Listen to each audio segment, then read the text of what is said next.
산업 전환을 통해서 미리미리 준비해서 전환을 해야만 큰 위기를 겪지 않고 갈 수가 있는데 특히 우리 정치권은 전혀 생각이 없어요. 지금 이렇게 산업 전환 없이 가면은 대한민국이라는 배가 침몰할 수밖에 없는데 산업 공동화 일어날 가능성이 굉장히 커요. 뭐 IMF하고 비교할 수 없는 엄청난 경제적인 충격이 올 수 있다. 떨어질 것 같으면 풀어주고 올라갈 것 같으면 쫄려고 하고 뭐 이렇게 알루미늄 냉비 같은 정책. 근데 부동산은 사이클이 크기 때문에 원칙에 입각해서 장기적인 정책들을 펴야 된다. 그러니까 누구나 열심히 노력하면은 그 어느 정도 원하는 좋은 환경에서 살 수 있는 사회가 되는 게 좀 바람직하다는 거고요.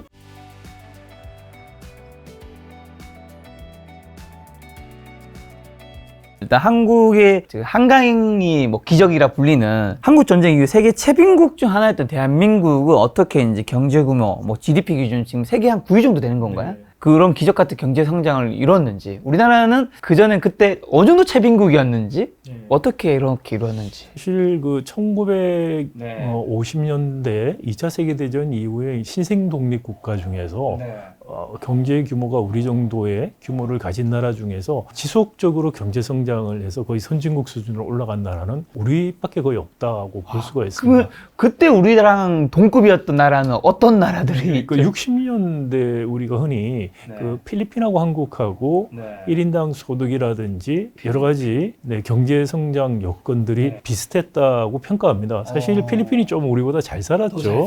그런데 큰 차이 없었고요. 예를 들어서 그 루카스라고 하는 시카고 대학의 아주 유명한 거시경제학자가 있어요. 요즘은 이제 워낙에 원로신데 저희가 대학 다닐 때만 해도 가장 잘 나가는 거시경제학자였어요. 이분이 이제 1993년에 에코노메트리크라고 하면 이제 경제학계에서 가장 권위 있는 학술지인데요. 거기에 제목이 이제 Making a Miracle, 기적 만들기. 제목이 그겁니다. 그걸로 논문을 썼는데 그 논문이 한국 경제 발전에 대한 거예요. 그래서 그 시작이 어떻게 되냐면은 한국과 필리핀의 비교에서 시작합니다. 그래서 1960년대 자료를 60년 자료를 보면 1인당 소득 한국 필리핀 차이가 별로 없더라. 그다음에 경제 성장에 영향을 미치는 노동, 자본, 기술력을 비교해도 큰 차이가 없었다는 거죠. 인구도 비슷했고 인구의 구성, 연령별 구성도 비슷했고 그 학력을 나타낸 노동질을 우리가 측정하기 위해서 취약률 같은 것도 비슷했다는 거예요. 산업이 기본적으로 농업 중심 산업이었기 때문에 뭐 자본이라든지 기술력도 큰 차이가 없었는데 1988년에 보니까 한국이 필리핀보다 3배 잘 살게 됐더라라는 거예요. 근데 그 이후에 사실 훨씬 더 격차가 벌어졌죠. 그런 지속 가능한 발전을 한 한국을 기적이다 이렇게 불렀고 90년대 뭐 이때 많은 서구의 언론이라든지 학계에서 한국 경제 발전을 한강의 기적이다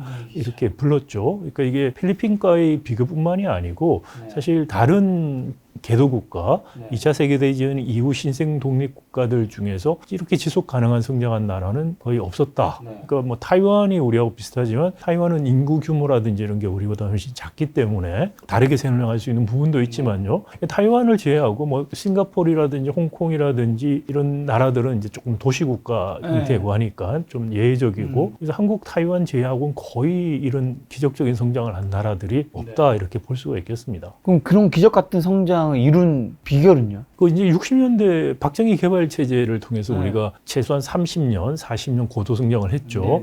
이제 박정희 개발 체제를 우리가 한마디로 이야기하면 정부 주도 재벌 중심 발전 전략이다 이렇게 볼 수가 있어요. 정부가 아주 강력하게 경제 발전 계획을 세우고 집행하고 잘하는 기업들에게는 특혜를 주고 그렇지 않으면 뺏어가고 그런 식의 역할을 했는데 이 정부 주도 재벌 중심 발전 전략이 성공적이었던 이유를 한 3가지 정도 꼽을 수가 있습니다.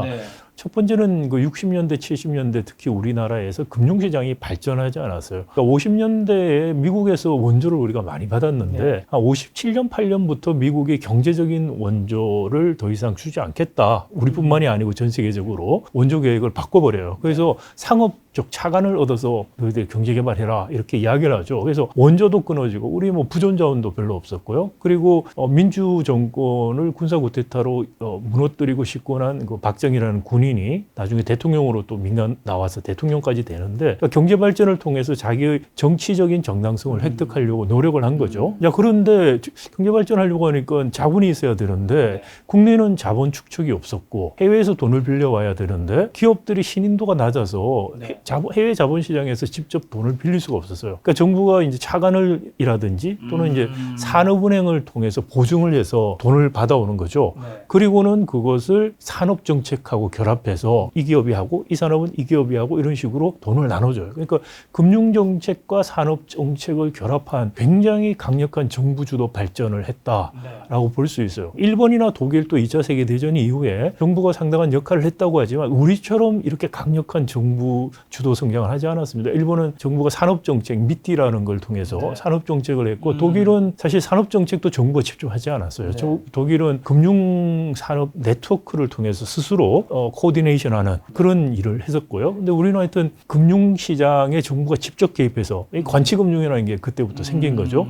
자금을 해외에서 조달해서 나눠주는 어떤 중개 기능, 자본 중개 기능을 한 거죠. 금융 시장이 발전되지 않은 상황에서 시장의 부재 문제를 극복하는 데 굉장히 도움이 됐다라는 겁니다. 그리고 LG의 구자경 회장 자서전에 이런 게 나와요. 자기들이 화장품을 만들었는데 화장품 담을 플라스틱 용기를 만드는 회사가 없더라는 거예요. 그래서 자기들이 플라스틱 용기도 만들기 시작했다. 70년대부터 우리가 이제 중화학공업 중심의 산업화 정책을 썼는데 그때 이제 가르마탁이라고 해서 삼성, LG 전자하고 현대는 자동차하고 이런 식으로 가르마를 주력 산업을 타줬어요. 그리고 나서는 받은 할당된 수출 목표를 달성을 해야 됐는데 그러니까 보니까 부품 소재를 만드는 회사도 국내에 별로 없었던 거예요. 그러니까 큰 대기업들이 수직 계열화를 통해서 기업 집단을 만들기 시작을 했어요. 근데 이때 수직 계열화는 부품 시장의 부재 문제를 해소하는 데 상당히 적절했다라고 볼 수 있고요. 국내에서 안 되는 거는 일본에서 수입했고 민간에서 안 되면 그럼 또 공기업을 만들어서 하고 이런 식으로 정부 주도 재벌 중심 발전이 부품 소재 시장이나 금융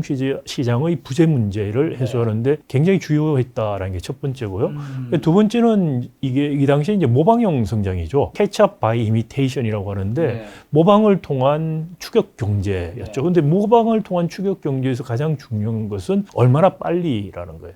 그러니까 무엇을 할지는 알고 있었죠. 그러니까 사실 일본 산업 정책을 거의 따라서 했습니다. 우리가. 그렇죠. 어차피 모방이니까 뺏길 건 있는 거고 벤치마킹일 수도 있고 하긴 한데. 네, 그러니까 그 다음에 중요한 건 희소한 자원을 얼마나 빨리 목표 지점에 투입해서 따라가느냐. 사실 한국 문화에서 빨리빨리가 이때 생긴 거예요. 그래서 옛날에는 우리 한 100년 전만 해도 외국인들이 한국에 와서 고요한 아침의 나라 그랬죠. 그러니까 빨리빨리라는 게 없었는데 이때부터 빨리빨리 이런 문화가 생겼다고 볼 수가 있어요. 그래서 정부 주도 재벌 중심의 군대식 커맨드 앤 컨트롤, 명령을 주고 통제를 하고 이런 식의 체제가 굉장히 자원을 동원하는데 효과적이었다. 이게 이제 또 성공 요인이라고 볼 수 있고요. 마지막 세 번째는요? 마지막 세 번째가 사실 제일 중요한데 이게 이제 보상 체계의 문제예요. 박정희 개발 체제는 수출 잘하는 기업에게 특혜를 줬죠. 온갖 특혜를 다 몰아줬죠. 뭐 재정, 금융, 그리고 노동 특혜, 줄 수 있는 특혜는 다 몰아서 줬는데 이 특혜를 준 기준이 바로 수출을 잘하는 기업이라는 거죠. 수출 목표를 뭐 산업, 지역별로 다 할당해서 정부가 컨트롤을 해가면서 못하면은 어떻게 해서 못했는지 해서 채찍하고 그리고 잘하면 이제 당근을 주는 식으로 특혜를 주는 식으로 했는데 이게 굉장히 친경쟁적인 정책이었다는 거죠. 왜냐하면 수출 시장이 경쟁적인 시장이니까 거기서 성과를 내기 위해서 기업들은 또 효율적이어야 되죠. 그러니까 효율적인 기업들이 더 성장하는 정책을 썼기 때문에 굉장히 친경쟁적인 보상체계였다. 근데 이게 제일 중요하다고 말씀을 드리는 이유는 이 보상체계가 사실 많은 2차 세계대전 이후에 많은 나라들이 군사 독재가 일어나고 쿠데타도 일어나고 독재 정권 나오고 있지만 한국처럼 처음에는 수입 대체한다 그러다 수출 주도한다는 성장 정책을 썼는데 대부분 실패를 했어요. 대표적으로 이제 필리핀 같은 경우도 마르크스가 70년대 박정희 따라하기를 했어요. 박정희 하듯이 나도 하겠다. 박정희 개발 체제 따라하기. 네, 그러니까 뭐 KDI 비슷한 정책 기구도 만들고요. 뭐 여러 가지 제도라든지 정책을 따라했어요.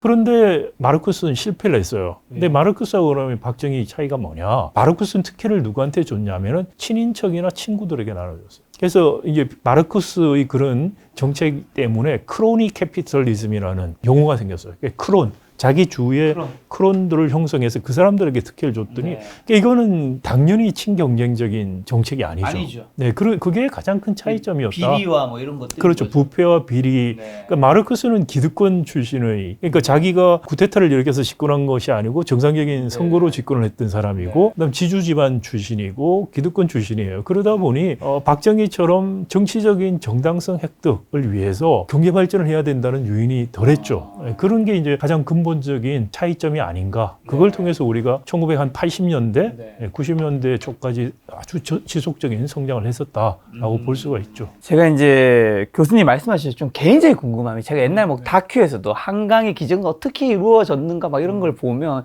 여러 가지 이제 해석들이 존재하잖아요. 근데 제가 들었던 거가 하나가, 이게 한 측은 박정희 대통령이 어쨌든 뭐 여러 가지 뭐 좋아하시는 것도 안 좋아하시는 분도 있겠지만 어쨌든 그것만큼은 너무 잘한 거다라는 의견을 제가 봤던 기억이 나고요, 다큐에서. 한쪽은 그 시기가 어떻게 보면 맞아 떨어진 거다. 어쨌든 미국에서 뭔가를 미국에서 한국이 필요했고 그런 거가 이제 맞아 떨어졌기 때문에 한강의 기적이 이루어진 거지, 그냥 뭐 한 대통령이 꼭 잘해서는 아니었다, 뭐 여러 가지가 있던데, 요거 혹시 설명이 이제 조금 보수적인 분들이 이제 박정희가 위대해서 그렇다라고 이제 뭐 어릴 적부터 민족 중호 역사적 사명을 띠고 태어났다, 뭐 이런 이야기를 미화하시는 분도 계시는데, 우리가 사실 그 ODA를 시작한 지 좀 되죠. 그랬더니 그 중에 하나가 이 개도국가에서 한국 발전 경험을 전수받고 싶어요. 이제 강사들이 가서 개도국 공무원이나 이런 분들한테 한국 사례들 소개하면 질문을 하는 게 항상 있어요. 우리도 그렇게 하면 성공하냐고. 그러니까 우리가 구체적인 질문이죠. 구체적인 이제 우리가 대통령이 뭐 수출 전략 회의를 열어서 어떻게 했고 뭐 이런 이야기들을 쭉 해요, 정책들을. 그러면 그렇게 하면 우리도 되냐고 물어요. 그러면 한국의 강사들이 어떻게 답할 것 같습니까? 제 생각에는 뭐 좋은 말도 하겠지만 자신이 없어요. 이게 근데 그러니까 그 시기랑 이게 모든 게 딱 그렇죠. 맞아 떨어져야지. 그러니까 그렇게 아니라. 말을 하는 게 아니고 말씀하신 그대로 답을 못 해요, 기본적으로. 그래서 그러면 지금은 좀 그때하고 다르기 때문에 꼭 성공한다고 볼 수는 없지만 어불어불하고, 다시 말하면 이걸 이제 경제 발전의 근본적 원인이라고 하는데 이게 펀더멘털 코즈에 대해서 우리가 잘 몰라요, 사실. 근데 이제 펀더멘털 코즈에 대해서 경제 발전론에서 이야기한 게 바로 이제 아세모글로라는 MIT 교수, Why Nations Fail, 국가는 왜 실패하는가로 우리한테도 굉장히 잘 알려진 경제학자고, 사실 2000년 이후에 세계 경제학계를 20년 이상 주도하시는 분이라고 볼 수 있어요. 근데 아세모글로가 한 업적이 뭐냐면 바로 경제 발전의 근본적 원인을 밝히는 작업을 한 건데, 아세모글로의 결론은 뭐냐면 제도다라는 거예요. 그러니까 재산권 보호가 잘 되는 그런 제도가 있어야 발전한다. 근데 이게 이제 서유럽의 식민 지배를 받았다가 독립한 나라들을 대상으로 한 거예요. 이 나라들 자료를 한 200~300년 자료를 가지고서 연구를 한 건데, 근데 여기서 이제 경제 발전한 나라들은 이른바 미국이나 캐나다 이런 네오 유럽이라고 부르는 식민지였지만 정주영 식민지였고 서유럽의 발달된 재산권 보호 제도를 도입한 나라들이었어요. 성공을 못한 나라, 아프리카나 중남미에 또 아시아 일부에 있는 나라들, 그 착취형 식민지였어요. 거기는 주로 서유럽 국가들이 가서 군인하고 관료가 가서 현지 부역자들하고 협력해서 착취를 하려고 착취형 제도를 만들었던 거죠. 그런데 나중에 한 200년 지나서 보니까 정주영 식민지, 재산권 제도가 발달된 정주영 식민지는 발전하고. 지금 정주영 식민지가 박정희 식민지 말하는? 아니. 미국 지금 2차 세계 대전이 아니고 이것은 서유럽의 식민 지배를 받았던 나라니까 1500년부터 한 1800년까지 그 기간에 식민 지배를 받았던 나라들을 말을 합니다. 그러니까 샘플에 들어간 나라가 많습니다. 그러니까 아메리카 대륙들 대부분 들어가고 아프리카 들어가고 그다음 아시아 국가 일부가 들어가는 그런 이제 큰 샘플을 가지고서 연구를 한 거예요. 근데 거기서 이제 경제 발전이 된 나라들은 그러니까 200년 정도 걸쳐서 천천히 발전한 나라들이고 200년 동안 침체한 나라들인데, 그 차이가 뭐냐면 정주영 식민지는 발전했고 착취형 식민지는 발전을 못했더라. 그러니까 정주영 식민지에서는 재산권 보호 제도가 확립됐고 착취형 식민지는 착취하기 좋은 제도를 만들었다는 거예요. 근데 이름이 왜 정주형이에요? 정주 이제 세틀러스 컬로니, 우리 이제 영어로 이제 세틀러, 이주민이죠. 그러니까 유럽 사람들이 이주해서 정착해서 식민지가 발전한 거를 정주형 식민지라고 그래요. 그러니까 미국이나 캐나다라든지 호주, 뉴질랜드 이런 데가 다 정주형 식민지죠. 근데 이제 착취형 식민지는 원주민이 원래 많이 있었고 자원도 많이 있었던 중남미, 아프리카, 뭐 아시아 일부 국가 이런 데들, 인도네시아 이런 데도 다 포함해서요. 그런 나라들이 이제 비교 대상으로 연구를 한 건데 결론을 내린 게 이제 경제적인 제도, 특히 재산권 보호 제도가 매우 중요하다라는 게 결론이었어요. 그런데 한국하고 필리핀 아까 전에 제가 예를 들어서 말씀을 드렸는데 60년대, 70년대 보면은 한국과 필리핀의 재산권 보호 제도는 비슷했거나 필리핀이 좀 더 나았어요. 아세모글로가 연구한 그 서유럽의 식민 지배를 받았던 나라들에서 발전한 나라들은 시장 중심, 시민사회 중심으로 발전한 나라예요. 근데 우리는 단기간에 압축적으로 정부주도형으로 성장을 했거든요. 그러니까 재산권 보호제도와 무관하게 성장을 한 거죠. 마르코스, 필리핀의 마르코스는 친인척에게 특혜를 줬는데 박정희는 수출자라는 기업에게 특혜를 줬다는 거예요. 그 차이가 크다. 근데 그걸 이제 어떻게 설명할 것이냐라는 문제인데요, 기본적으로. 그걸 이제 우리가 설명을 못하면은, 이게 보수적인 분들 말하는 위대한 박정희 대통령인 거예요. 근데 만약에 그게 독재자가, 선의의 독재자가 나타나서 우리가 성공했다. 그러면 이제 개도국가에 우리가 줄 수 있는 조언은 기도해라 하는 거죠.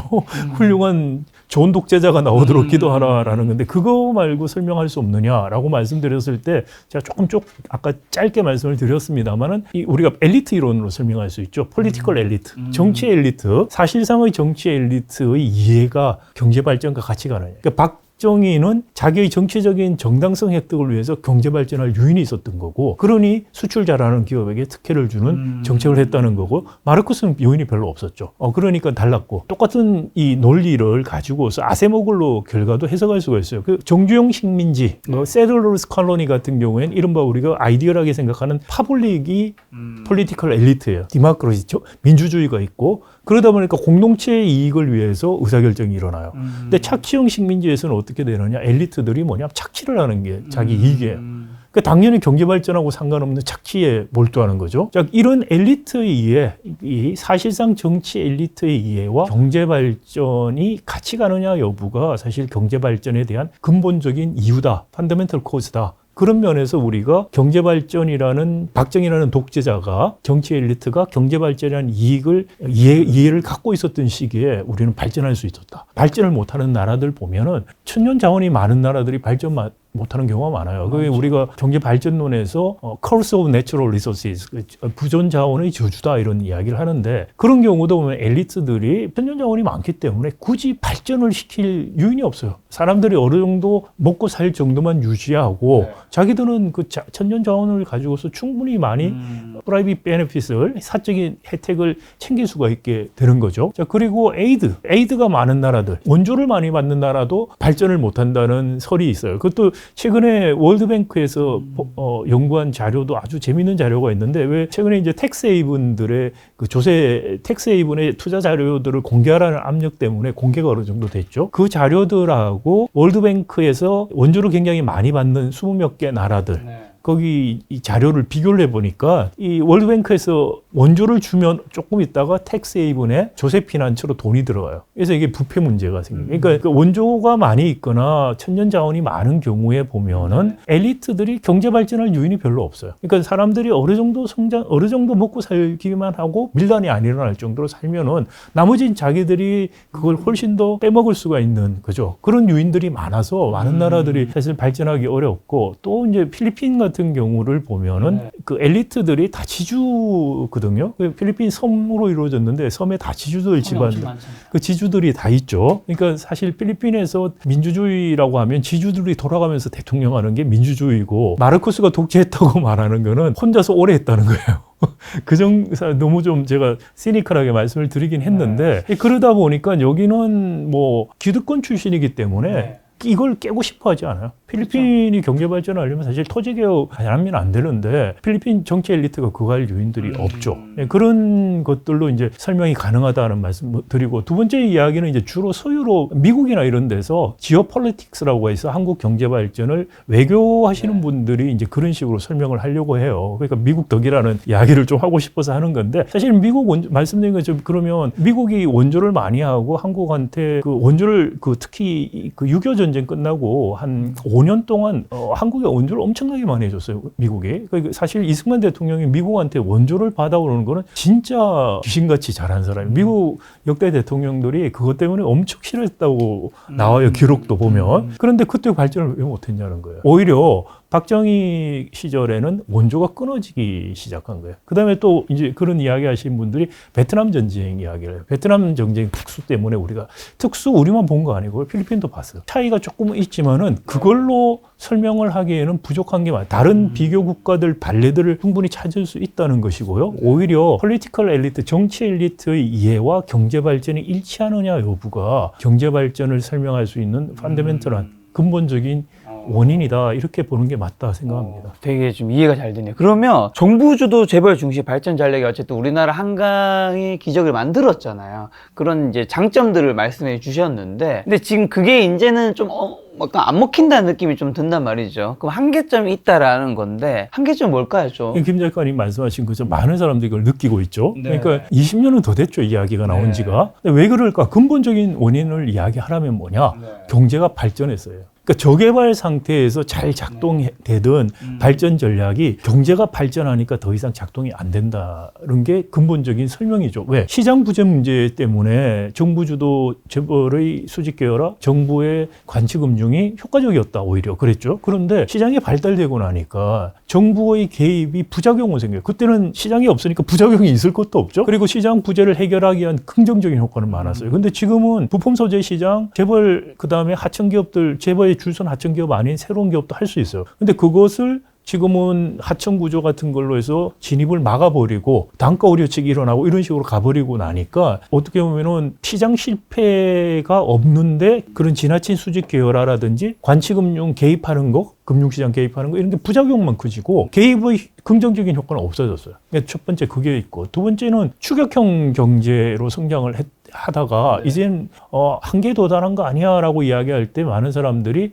더 이상 추격이 아닌 선도, 혁신 경제로 가야 된다. 혁신, 창의, 창조 엄청나게 20년 동안 이야기한 거죠. 그게 왜 그러냐 하면은 우리가 경제 성장 단계를 기술 프론티어라는 관점에서 보면은 저성장 단계에 있다는 거는 프론티어에서 떨어져 있는 거예요, 멀리. 근데 이제 성장한다는 말은 프론티어에 가까이 가는 거예요. 그 성장을 이게 따라가는 방식이 모방을 해서 가는 방식이 있고 자기가 스스로 혁신해서 가는 방식이 있는데 저성장 단계에 있으면 모방으로 따라가는 게 빨리 가는 거예요. 그런데 어느 시점이 되면 혁신으로 가야만 모방할 게 별로 없어지잖아요. 그러니까 우리가 지금 모방형 경제의 한계가 온 거죠. 그래서 혁신형 경제로 스위치를 해야 되는데 이게 지금 안 일어나고 있다는 거예요. 말만 20년 동안 하고 있지 박정희 개발 체제가 사실 바뀌지 않고 있다는 것이고, 그렇다면 이런 게 왜 스위치가 안 일어나는가 생각을 하면 근본적으로 이제 폴리티컬 엘리트, 사실상의 우리가 이제 드facto라고 쓰는데 사실상의 경제 권력이라고 하죠. 사실상의 경제 엘리트가 누구냐라는 건데 박정희 개발 체제부터 전두환까지는 그 독재자 내지는 군부였어요. 그러다가 80년대부터 어떤 일이 벌어지냐면 우리 사회의 힘의 균형이 우리 재벌한테 가기 시작하죠. 그러니까 재벌이 70년대부터 중화공업 중심으로 해서 형성되면서 80년대 중반쯤 가면 힘이 굉장히 커져요. 그러면 이제 관료들이, 재벌들이 버거워지기 시작하죠. 그래서 사실 공정거래법이 도입되고 재벌 규제가 80년대 중반에 도입되기 시작한 거예요. 그리고 또 중요한 게 이 정치적 민주화가 일어났죠. 87년에 직선제가 되고, 그리고 92년인가 3년에 이제 수평적인 정권 교체가 일어나기 시작하죠. 그러니까 정치 엘리트가 바뀌기 시작하면서 정치 엘리트의 힘들이 오히려 약화되는, 그러니까 형식적인 민주주의가 강화되면서 실질적인 경제 권력을 정치 권력이 통제할 수 있는 힘들이 빠지기 시작해요. 그다음에 이제 마지막으로 중요한 게 금융 자유라는데 그 전에 70년대, 80년대 정부가 재벌을 통제한 가장 큰 수단이 금융 억제를 통한 거였어요. 그러니까 처음에는 자금 조달할 때도 그랬고 많은 금융 규제를 통해서 억제시켰는데 통제를 했죠. 그런데 80년대, 특히 이제 90년대 가면은 금융 자유화가 되면서 재벌들이 제2금융권에도 진출하고 그래서 외국에서도 자금 조달하고 해서 정부 도움 없이 자금 조달에 문제가 없어졌어요. 그러니까 정부가 재벌들을 통제할 수 있는 수단이 없어지는 거죠. 그래서 이제 아까 말씀드린 공정거래법 도입 같은 걸 추진하게 됐다. 그래서 우리 이제 엘리트가, 사실상의 정치 엘리트가 90년대, 특히 이제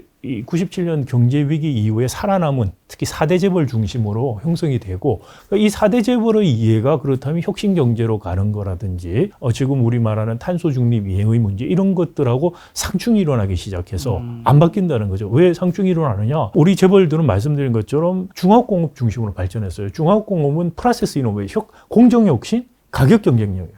가격 경쟁을 최대화시키기 위해서 하청 구조를 통해서 단가 우려치기를 하고 있고, 그다음에 이제 프로세스 이노베이션 투자를 통해서 원가를 전략시키는 경쟁을 하는 거죠. 이제 여기에 특화되어 있는데 혁신형 경제로 가자면은 혁신형 경제는 뭐 90년대 이후에 지금 큰 부분이 됐습니다만 중요한 게 슈페르트의 창조적 파괴가 일어나는데요.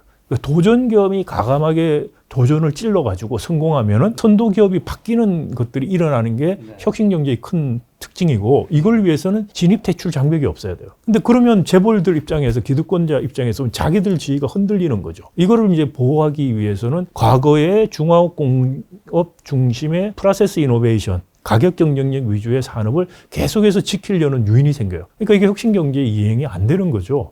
그런 이해상충의 문제가 지금 생기고 있기 때문에 한국 경제가 잘 나가던 박정희 개발 체제가 왜 갑자기 문제가 있다고 하느냐라는 지금 이야기에 이른 거죠. 교수님 말씀은 경제 발전 단계에 따라 전략도 달라져야 되는데 지금은 그 전략이 좀 안 맞으니까 지금 이제 혁신으로 가야 한다 말씀해 주시는 건데, 근데 이제 한국 제조업 경쟁력과 생산 활동도 계속 감소했잖아요. 그렇죠. 이제 그게 사실 그 혁신형 경제로 이행을 못하다 보니까 그러니까 모방형 경제에 계속 유지를 하니까 어떤 일이 벌어지냐면은 이제 성장에도 한계가 오지만 또 다른 한편으로는 우리를 쫓아오는 나라들이 생기는 거죠. 그렇죠. 과거에 우리도 사실 70년대, 뭐 80년대 일본이나 독일 산업들을 대체하면서 성장한 거예요. 그러니까 로엔드 마켓을 대체하면서 점점 우리가 성장해 갔고요. 그런데 지금은 대표적으로 이제 중국 같은 기업이 우리를 대체하기 시작하죠. 그렇죠. 그러니까 2000년대만 하더라도 중국이 부상하면서 우리 경제에 굉장히 그 좋은 샤크를 줬어요. 그래서 한국 경제가 2000년대 잘 나갔던 이유가 두 가지가 있는데, 하나가 ICT 붐하고 중국 경제의 붐이라고 할 수 있죠. 그러니까 이 두 개 때문에 우리가 2000년대에 너무 잘 나가서 어떻게 보면 구조 개혁해야 될 시기를 그때 했어야 되는데 놓쳤죠. 2011년 정도쯤 보면은 많은 경제 지표가 우리 제조업이 지금 이제 떨어지고 있다, 경쟁력이 떨어진다는 걸 보여줘요. 대표적인 뭐 지표 하나만 말씀을 드리자면은 수출 증가율인데, 우리가 이제 수출 주도형 성장을 해왔던 나라인데, OECD 자료인데요. 이걸 1990년부터 2000년 한 10년, 그 다음에 2000년에서 2010년 한 10년, 그 다음에 2011년부터 2017년, 코로나 이전까지 한 7년 정도의 OECD 평균 수출 증가율하고 한국 평균 수출 증가율을 비교를 해보니까 90년대 마지막 10년 동안에 한국이 OECD 평균 수출 증가율보다 평균 한 2배 이상 수출 증가율이 있었어요. 근데 2000년대 첫 10년 동안에는 OECD 한국 다 조금 떨어졌지만 한국은 상대적으로 덜 떨어져가지고 OECD 평균의 한 2.5배 정도로 수출 증가율이 높았어요. 그런데 갑자기 2011년 들어오면 한국의 평균 수출 증가율이 OECD 평균보다 낮아져요. 급격하게 떨어지기 시작해요. 이제 굉장히 2011년에 무슨 일이 일어났느냐 이런 이야기들을 하게 되는데, 이제 제일 큰 이유가 중국이 부상을 하면서 2000년대는 중국이 우리한테 부품 소재도 다 사가고, 그리고 또 중요한 최종재도 다 사가는 정말 수입하는 나라였어요. 그런데 그 중국이 수입하면서 점점 로엔드 마켓에서 자기들이 국산화시키면서 2011년쯤 되면은 로엔드 마켓에서 우리를 잠식하기 시작해요. 그러니까 대표적인 게 휴대전화죠. 그렇죠. 휴대전화 뭐 삼성이 로엔드 마켓 중국 다 했죠. 그다음에 2010년대 중반쯤 가면은 자동차도 현대차가 중국에서 시장 점유율이 한 2, 3년에 반 토막씩 나서 거의 지금 안 팔려요. 그러니까 중국 차들이 가성비가 좋아진 거죠. 그런 여러 가지 뭐 조선, 뭐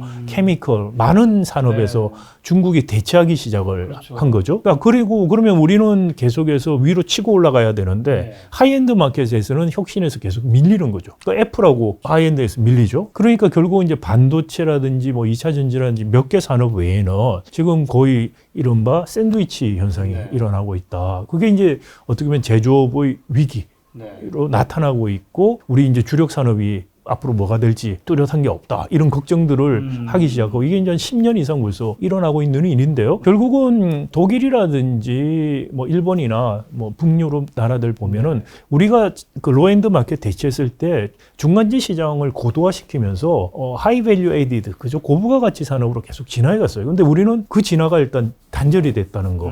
그 다음에 혁신 산업들, 새로운 산업들이, 리딩하는 산업들이 미국 같은 경우에 바뀌어서 혁신형 경제로 이행을 해가야 되는데, 그것도 우리는 안 되고 있어요. 우리가 혁신적 산업, 유니콘 기업이 없는 건 아니죠. 우리나라가 사실 그 독일이라든지 영국보다는 약하지만 독일, 프랑스 이런 데하고 비교해 보면은 유니콘 기업 숫자가 적지가 않아요. 근데 우리 특징이 뭐냐면은 유니콘 기업이 B2C에서만 나와요. 비즈니스 투 컨슈머. 생각나시는 기업들, 뭐 네이버, 카카오 이미 지났지만, 네. 그죠? 뭐 쿠팡, 또 게임, 인터넷 게임 회사들, 네. 화장품 회사들 다 B2C예요. 네. 그러니까 비즈니스 투 컨슈머에서 우리가 혁신이 일어나고 전환이 일어나는데 우리는 B2B가 중간재 산업이 B2C의 한 20배 정도 큰데 B2B에서 유니콘이 없어요. 근데 미국 같은 경우에는 유니콘의 반 이상이 B2B에서 나와요. 그러니까 그게 정상적인 거거든요. 근데 우리는 왜 B2B에서 안 나오냐? B2B는 재벌 대기업이 원천 기업으로 있고 그 밑에 전속 계약 관계로 하청 관계가 있어요. 그러니까 여기서 경쟁할 유인이 진입이 없어요, 진입이. 그러니까 이게 혁신형 경제를 이야기하는 슈페르트주의 경제학파 학자들은 이 혁신을 위해서 가장 중요한 게 진입 대출 장벽이 없어야 된다. 기회가 있어야 된다는 거죠.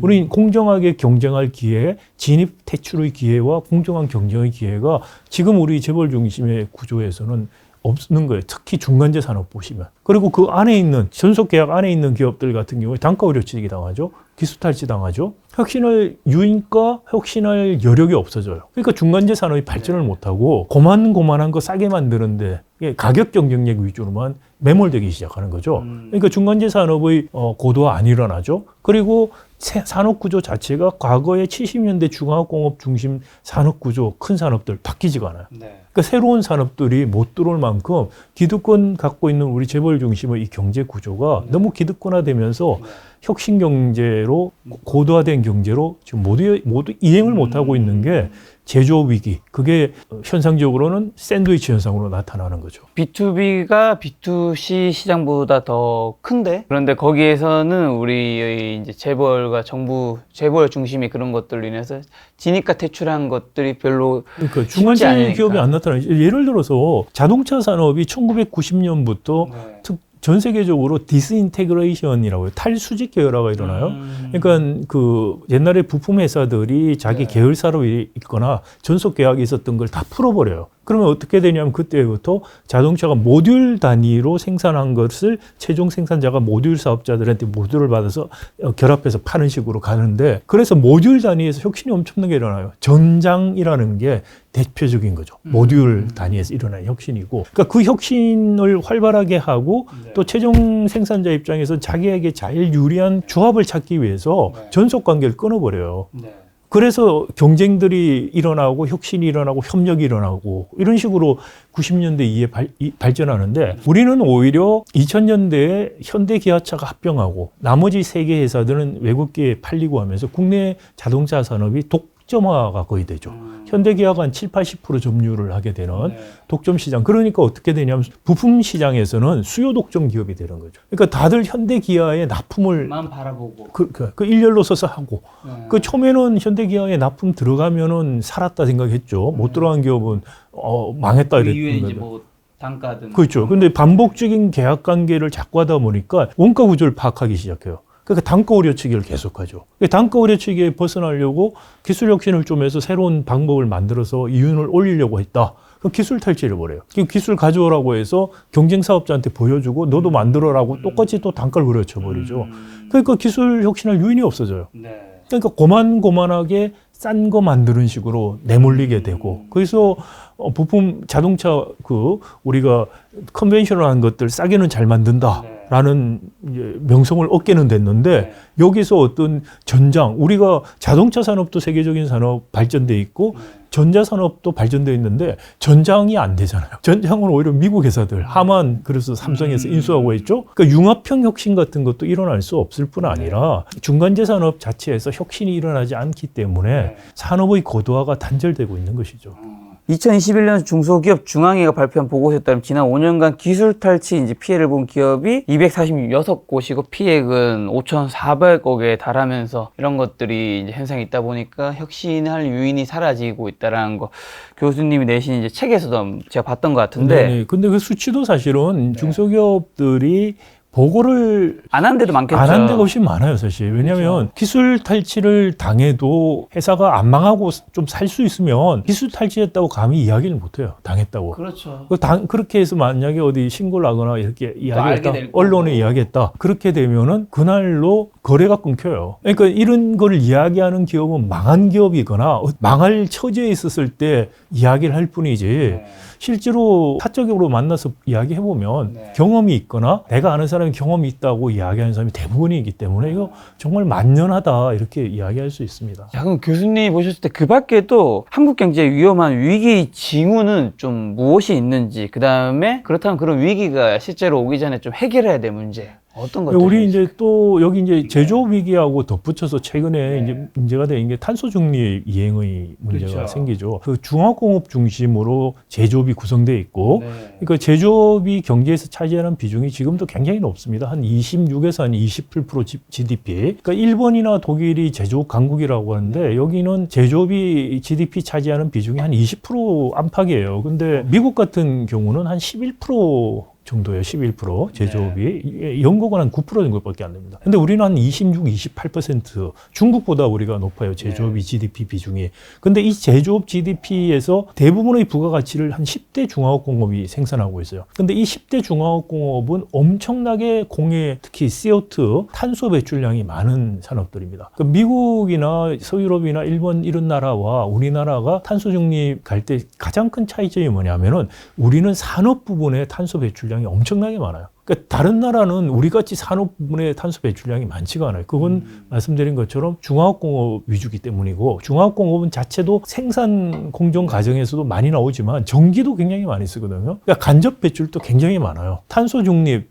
특히 아리백 같은 경우 지금 이야기를 많이 하고 있는데 이걸로 전환을 하는데 지금 같은 산업 구조를 가지고서 가능하냐? 그러니까 저는 불가능하다고 생각해요. 우리 지금 뭐 2050 탄소 중립이나 2030 그 국가 온실 감축 목표에 나와 있는 것들을 보면은 이건 불가능하다라는 것을 우리 인정하고 있어요. 예를 들어서 뭐 그 제조업 부분 탄소를 2050년까지 전체 18년 기준 그 최대치에서 80%를 없애겠다고 했는데 2030년까지 그러니까 한 10년 동안에 없애겠다는 양은 지금 윤석열 정부에서 더 줄여가지고 11% 조금 더 돼요. 그 나머지 그러면은 69% 이거를 2030년에서 50년 사이에 줄인다? 그건 사실 말이 안 되는 이야기예요. 그래서 말이 안 되는 이야기고 산업 전환을 해야 된다라고 이야기를 하면은 정부나 정치권에 있는 분들도 알아요, 알기는. 근데 하시는 말씀들이 뭐냐면 우리나라가 산업전환 가능하겠냐라는 거예요. 그래서 가능하지 않다고 자기들이 판단하기 때문에 그럼 할 수 있는 게 뭐냐? 탄소를 많이 배출하는 공정을 탄소 안 나눈 공정혁신, 기술혁신, R&D를 거기에 쏟아 부어가지고 기술혁신을 통해서 바꾸겠다.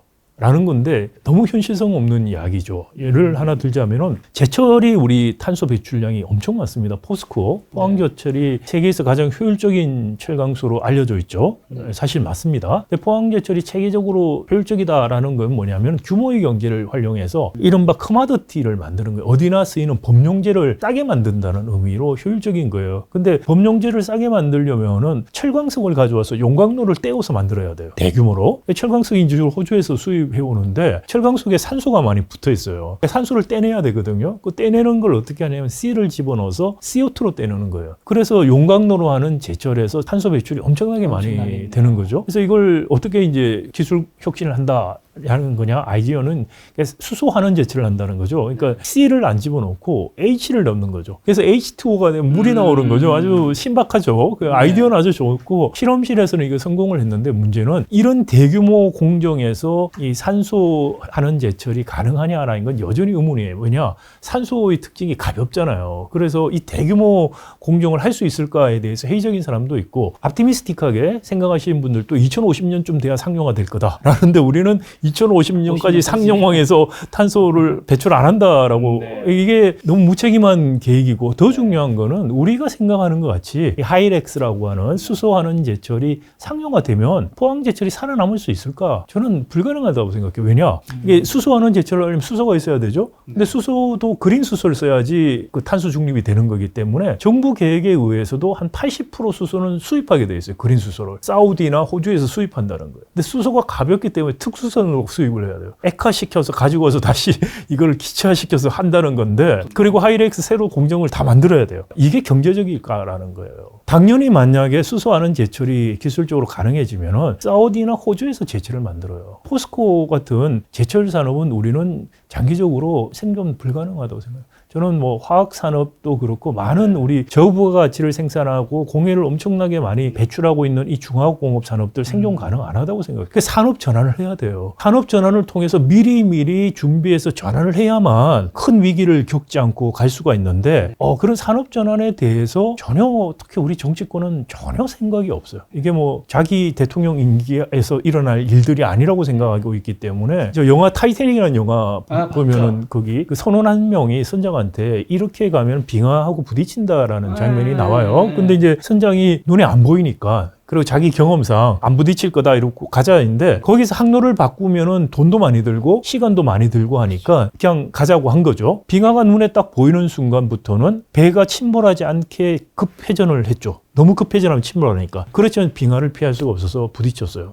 이제 타이타닉이 침몰한 이유 중에 하나로 그런 가설이 있는데 그걸 영화에서 이제 담은 건데요. 지금 우리도 그 탄소 전환이나 아리백을 보면은 그 상황에 거의 가깝지 않냐. 지금 이렇게 산업 전환 없이 가면은 대한민국이라는 배가 침몰할 수밖에 없는데 산업 공동화 일어날 가능성이 굉장히 커요. 근데 그것을 눈에 보고 그렇다라고 하면 산업 전환을 하기에 너무나 시간적으로 늦고 뭐 IMF하고 비교할 수 없는 엄청난 경제적인 충격이 올 수 있다. 그게 제가 제일 걱정하는 바고 이런 산업 전환이 안 되는 게 정치인들 유인도 있고 말씀드린 것처럼 이런 중화공업 수력 산업이 다 우리 재벌들 주력 기업이에요. 이게 단지 주력 기업이라는 입장뿐만이 아니고 총수 일가가 기업 집단을 지배할 때 가장 핵심적인 기업이에요. 그러니까 이것 구조가 바뀌어줘야 되는 건데 이거를 놓을 생각 안 하죠. 이것 때문에 사실 제조 위기와 탄소 중립, 아리백 이행이 한국 경제에 가장 큰 앞으로 문제점이 될 거라고 생각이 되고요. 제조 위기는 현실화되고 있고 탄소 중립, 아리백 이행은 곧 우리가 느끼고 현실화될 문제다. 교수님이 말씀하시면 우리나라 경제 산업이 가진 문제점에 대해서 정확히 잘 이해했는데 그럼 궁금한 거는 어쨌든 혁신과 산업 전환이 필요하다는 거는 이해를 했는데 그러면 이거를 혁신과 산업 전환을 어떻게 전환을 해야 된다는 의미신 건지 궁금하네요. 네, 그 제가 이렇게 이야기를 하면은 뭘 어떻게 해야 되느냐. 그렇죠. 이제 문제 해결이 나와야 되겠죠. 이야기를 하시는데 첫 번째 혁신 경제와 모방형 경제의 가장 큰 차이점이 뭐냐? 불확실성이에요. 제가 아까 전에 이제 캐치업 할 때 모방형 추격 경제에서는 뭘 할지는 다 알았다 모방하는 거니까. 그래서 얼마나 빨리가 중요했다고 그랬잖아요. 근데 혁신형 경제로 오면은 누가 무엇이 성공할지를 모른다는 게 혁신형 경제의 가장 큰 특징이에요. 그러니까 과거처럼 대표 선수를 육성해서 따라가고 하는 그런 식의 정책이 더 이상 작동이 안 돼요. 그런데 우리는 관성적으로 또 관료들의 이해관계 때문에 계속해서 이론만 바꿔서 산업정책, 육성정책을 하려고 늘 위너를 뽑겠다고 해요. R&D 정책도 다 위너를 육성하겠다. 그 혁신형이라고 말하면서 정반대되는 모순되는 정책을 지금도 계속 쓰고 있죠. 혁신경제에서 그럼 뭘 하란 말이냐. 누군가 성공할 수 있는, 그럴 수 있는 환경을 만드는 게 정부 역할이에요. 그러니까 누가 성공할지 사전적으로 모르기 때문에 누군가는 성공할 수 있도록 기회와 유인의 문제예요. 슈페트주의 경제학자들이 혁신 경제에서 세 가지 요소가 필요하다라고 이야기를 하는데 하나가 이제 기회 문제, 두 번째가 유인의 문제, 세 번째가 금융의 문제예요. 돈이 이제 공급돼야 되죠. 그러니까 벤처 캐피탈 같은 걸 말하는 겁니다. 근데 이제 지금 금융 부분은 뭐 제약이 거의 없어요. 세계적으로 돈이 움직이고 해서. 그래서 결국은 기회와 유인의 문제인데 기회라는 건 말씀드린 것처럼 진입 퇴출의 장벽이 없어야 돼요. 진입 퇴출 장벽이 없어서 새로운 도전 기업이 충분히 도전할 수 있어야 되고 공정하게 경쟁할 수 있어야 되는 거고 유인은 뭐냐? 성공한 기업이 성공의 보수를 자기가 충분히 누릴 수 있어야 돼요. 우리처럼 기술 탈취가 만연하다? 유인이 없는 거죠. 자, 유럽이 2차 세계대전 이후부터 한 1990년 초까지 미국과의 격차를 계속 좁혔어요. 근데 이거를 우리가 외생적 성장 이론이라고 하는 경제 성장 이론, 솔로가 만들었던 솔로 모형이 있고 그 다음에 외생적 성장 이론, 인도지니어스 그로스 티어리, 그 다음에 최근에 나온 게 이제 슈페트주의 성장 이론 이렇게 3단계로 발전하는데 내생적 성장 이론을 통해서 잘 설명할 수 있었어요. 거기서 내생적 성장 성장 이론은 투자율 또는 저축률이 높으면 성장한다는 거예요. 유럽 같은 경우에 투자 보조금 정책 같은 걸 써서 내셔널 챔피언 키우는 정책을 썼어요. 그러면서 미국과 격차를 좁히는데 성공했는데 투자율이나 저축률의 변동이 별로 없는데도 90년도부터 다시 격차가 벌어져요. 이게 이제 내생적 성장 이론 설명을 못한 거죠. 그래서 나온 게 슈페터주의 성장 이론인데 슈페터주의 성장 이론에서 말하는 것은 그런 투자, 인적 자본, R&D 자본 이런 투자가 아니고 새로운 기회가 열리는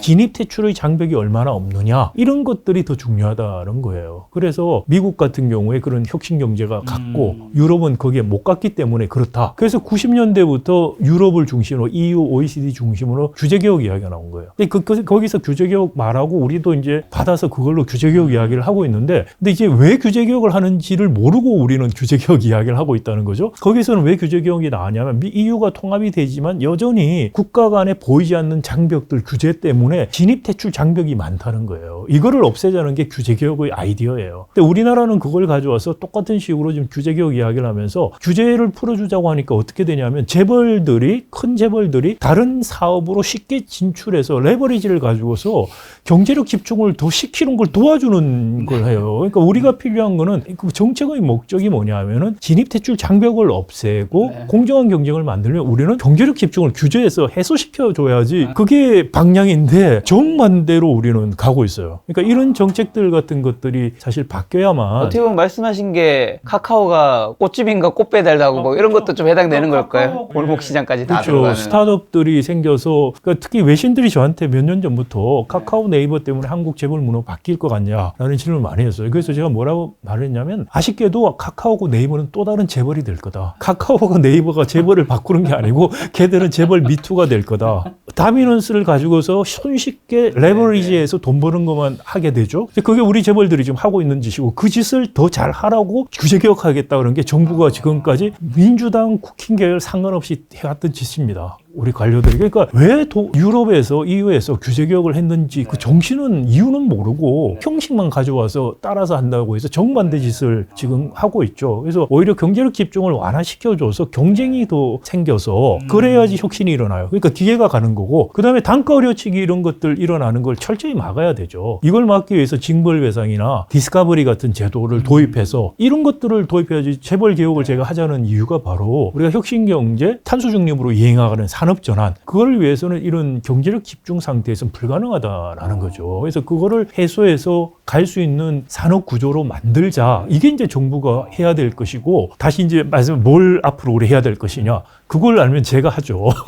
그게 무슨 말이냐면 불확실성이라는 거예요. 누군가가 누군가가 스티브 잡스가 될 수 있는 환경을 만드는 게 정부가 할 일이고 저 같은 전문가가 조언할 수 있는 이야기고 무엇을 해야 성공할지는 시장에서 정말 돈을 벌려고 열심히 노력하시는 분이 훨씬 잘 알고 그중에 누군가가 성공하는 거죠. 다만 그 아리백 같은 거 이런 거 하면 태양광 우리 뭐 효율성 이런 것 때문에 불리하다 이런 말씀들 하시고 해서 하시는데 그건 또 무슨 말이냐. 전기료 같은 거 자꾸 현실화 시켜야 돼요. 그래야지 유인 체계가 전기를 조금 쓰면서도 세계적으로 경쟁할 수 있는 산업들이 나오게 만드는 거예요. 그렇지 않고 그게 불리하다 보조금 준다? 분리해서 안 될 산업들을 자꾸 하도록 만드는 것밖에 안 되거든요. 그러니까 그런 게 기본적으로 정부는 공정한 경쟁 그리고 우리 환경에 맞는 경쟁력이 있는 산업이 나올 수 있는 그런 환경을 만들어주는 그런 정책을 해야 된다. 정부의 정책이 바뀌어야 되죠. 앞서 말씀해 주신 유럽과 미국이 결국에는 이제 국가대표 선수 육성 정책을 펼치던 유럽과 창조적 파괴를 지향한 미국이 좀 격차가 좀 벌어지게 된 이유 중 하나이겠네요. 그렇죠. 90년대 이후에 생각해 보시면 세계 경제의 성장을 견인하는 산업이 이른바 이노베이션 인더스트리, 혁신 경제, 혁신 산업, 뭐 IT, ICT, 그리고 콘텐츠 산업이라든지 뭐 인터넷 릴레이티드 산업이라든지 뭐 이런 빅테크라든지 이게 전형적인 슈페터가 말하는 혁신형 산업들이 되는 거죠. 혁신에 의한 새로운 아이디어, 새로운 기업들에 의해서 계속해서 경제가 발전해가는 그런 일종의 역동성과 유연성을 가지는 그런 경제 구조를 가야 되는데 우리는 지금 70년대 이후부터 굳어져 있고 매우 집중되어 있는 딱딱한 경제 구조를 가지고 있어요. 이로 해서는 살아남을 가능성이 참 없다 이런 생각이 들죠. 교수님 말씀 들어보니까 뭔가 재벌의 좀 개혁도 좀 필요한 것 같은데 재벌 그럼 이스라엘 재벌 개혁에서 우리가 좀 배워야 할 것 있을까요? 이스라엘이 재벌 사실 가지고서 굉장히 언론들이 보수 언론들이 언론들이나 뭐 정치인들이나 이런 데서 국민들에게 잘못된 개념을 너무 많이 심어줘서 오해들이 많으세요. 근데 이제 재벌 종이부터 우리가 생각해야 되는데 재벌이라고 하면 두 가지가 필요하죠. 하나는 대규모 기업 집단이 있어야 되고요. 대규모 기업 집단이라는 것은 경제에서 차지하는 비중이 커서 이 자원을 많이 컨트롤하는 거예요. 그래서 이 자원을 통해서 충분히 사회적 영향력을 발휘할 수 있는 그걸 우리가 이제 대규모다 이렇게 보통 이야기를 하고 그다음에 이 대규모 기업 집단이 특정 자연인이나 가문에 의해서 통제될 때 그 재벌이라고 부르는 거죠. 그 2차 세계대전 이전에 일본의 대규모 기업 집단이 바로 재벌이었죠. 그 한자로 재벌 똑같은 한자를 자이바스라고 읽죠. 우리는 재벌로 읽고 사실 그래서 우리한테 재벌이라는 게 일제시대부터 잘 알려졌던 이야기예요. 일본 때문에. 그러다 보니까 재벌이라는 용어를 우리는 굉장히 일상적으로 많이 다른 의미로 혼용했었습니다. 그러니까 돈 많은 사람 보고 또 재벌이라고 부르기도 하죠. 뭐 그런 식의 재벌인데 사실 학술적으로 중요한 의미는 대규모 기업 집단이고 이게 특정 가문이나 개인에 의해서 통제가 된다는 게 재벌이에요. 일본은 2차 세계대전 이후에 메가드 군정에 의해서 재벌이 해체가 됩니다. 그리고 나서 메가드 군정이 나간 다음에 다시 과거의 재벌 계열사들이 모여서 계열이라는 걸 만들어요. 근데 일본에서 재벌과 계열을 분리해서 부르는데 가장 큰 특징은 계열은 총수 일가가 없어요. 그 일본에서 동족이라 부르는데 그 총수 일가가 계열은 없고 기업들이 서로 회사 주식들을 가지고서 경영권 방어를 서로 해주는 형태로 뭉친 게 계열이에요. 재벌은 특정 가문이 통제를 했던 거고요. 그러니까 우리는 지금 2차 세계대전 이전에 일본의 재벌 그런 기업 집단이고 이런 뭐 재벌 같은 기업 집단이 우리한테만 있느냐? 역사적으로 보면 꼭 그렇지 않고 지금도 그렇지 않습니다. 예를 들어서 미국 같은 경우도 1920년대 30년대 우리나라 같은 재벌들이 많이 있었어요. 근데 이게 언제 없어졌느냐? 뉴딜 기간을 거치면서 50년대 60년대 가면서 다 없어지게 돼요. 이게 자연적으로 소멸한 게 아니고 루즈벨트 대통령의 뉴딜 2기 동안에 많은 정책을 통해서 입법을 통해서 없어진 거예요. 그 아이디어를 가지고 뉴딜러라고 하는데 그 사람들이 2차 세계대전 이후에 일본에 가서 재벌을 해체하고 독일에 가서 꼰지레론을 해체한 거예요. 근데 이 아이디어는 뭐냐면은 이런 경제력 집중을 야기할 만한 재벌이나 꼰지레론이 있으면 시장 경제도 민주주의도 작동 안 한다는 거예요. 20세기 초기에 미국에서 이런 재벌과 같은 경제력 집중이 된 이런 단위들이 생겼을 때 진보적 운동이라고 해서 민주당, 공화당, 양당의 개혁적인 사람들이 모여서 이걸 해체시키는 운동을 하기 시작해요. 그래서 1911년에 스탠더드 오일이라는 락커펠러 역사상 가장 부유했던 자본가 락커펠러가 만든 스탠더드 오일이라는 트러스트를 43개로 쪼개버려요. 대법원이. 그리고 나서는 다시 지주회사 체제 재벌이 20년대 30년대 생기고 이게 루즈벨트 때 다시 없어지고 경험이 있었고 근데 미국의 이 스탠더드 오일 같은 게 나타났을 때 진보적 운동에서 경제력 집중이라는 말을 써요. 어떤 분들이 제가 경제력 집중 이렇게 말하면 아니 경제학 교수가 주류 경제학을 배운 사람이 교과서에도 없는 말을 하느냐. 시장 마켓 파워라는 말이 있지 경제력 에코노믹 파워라는 말이 도대체 경제학 교과서에 안 나온다 이렇게 말씀하시는데 그런 분들은 이제 어떻게 보면 경제사라든지 이런 배경을 잘 모르시고 그냥 학교에서 배운 것만 열심히 배우셔서 그런 말씀을 하시는 거고요. 에코노믹 파워라는 말은 미국에서 쓴 거예요. 미국에서 썼고 이제 existence of economic power 경제력 집중이 아니고 경제력 존재라고 그랬는데 그게 뭐냐 한마디로 게이트키퍼가 존재하는 거라니까. 우리말로 하면 경제 권력이 존재하는 거예요. 그러니까 그럼 왜 문제냐? 여러 가지 문제, 제가 산업적인 문제도 있지만 핵심적인 게 민주주의와 시장 경제와 양립할 수 없다는 거예요. 왜? 민주주의와 시장 경제는 다원주의, 플루럴리즘의 기초예요. 집중 이론에서 게이트키퍼가 존재한다면 시장도 작동 안 되고 민주주의도 작성이 안 되기 때문에 이건 반체제라는 거예요. 그렇기 때문에 민주당, 공화당, 양당의 개혁적인 사람들이 손잡고 공화당 대통령이었던 테디 루즈벨트가 락커펠러의 스탠더드 오일 쪼갤 때 대통령이었어요. 민주당 대통령 프랭클린 루즈벨트가 대통령일 때 미국 재벌들을 사실상 해체하는 여러 가지 입법들이 이루어졌고요. 그 입법들이 20년대, 30년대, 40년대 주로 이루어졌는데 그 법안들이 지금도 미국에 그대로 있어요. 우리나라는 무슨 오래된 규제니 어쩌니 저쩌니 그런 정말 황당한 소리를 하시는데 그런 미국에서 그 30년대, 40년대 법안 없애면 미국도 재벌 다시 나와요. 일본 미군정에서 다 하고 난 다음에 미군정 나간 다음에 미군정이 만들어놨던 법안을 다 완화시키면서 계열이라는 게 생긴 거예요. 재벌까지는 안 갔지만. 그래서 그 재벌이라는 역사가 있고 재벌이라는 게 왜 문제라고 생각했는가? 경제력 집중? 이거는 다원주의와 위배된다라는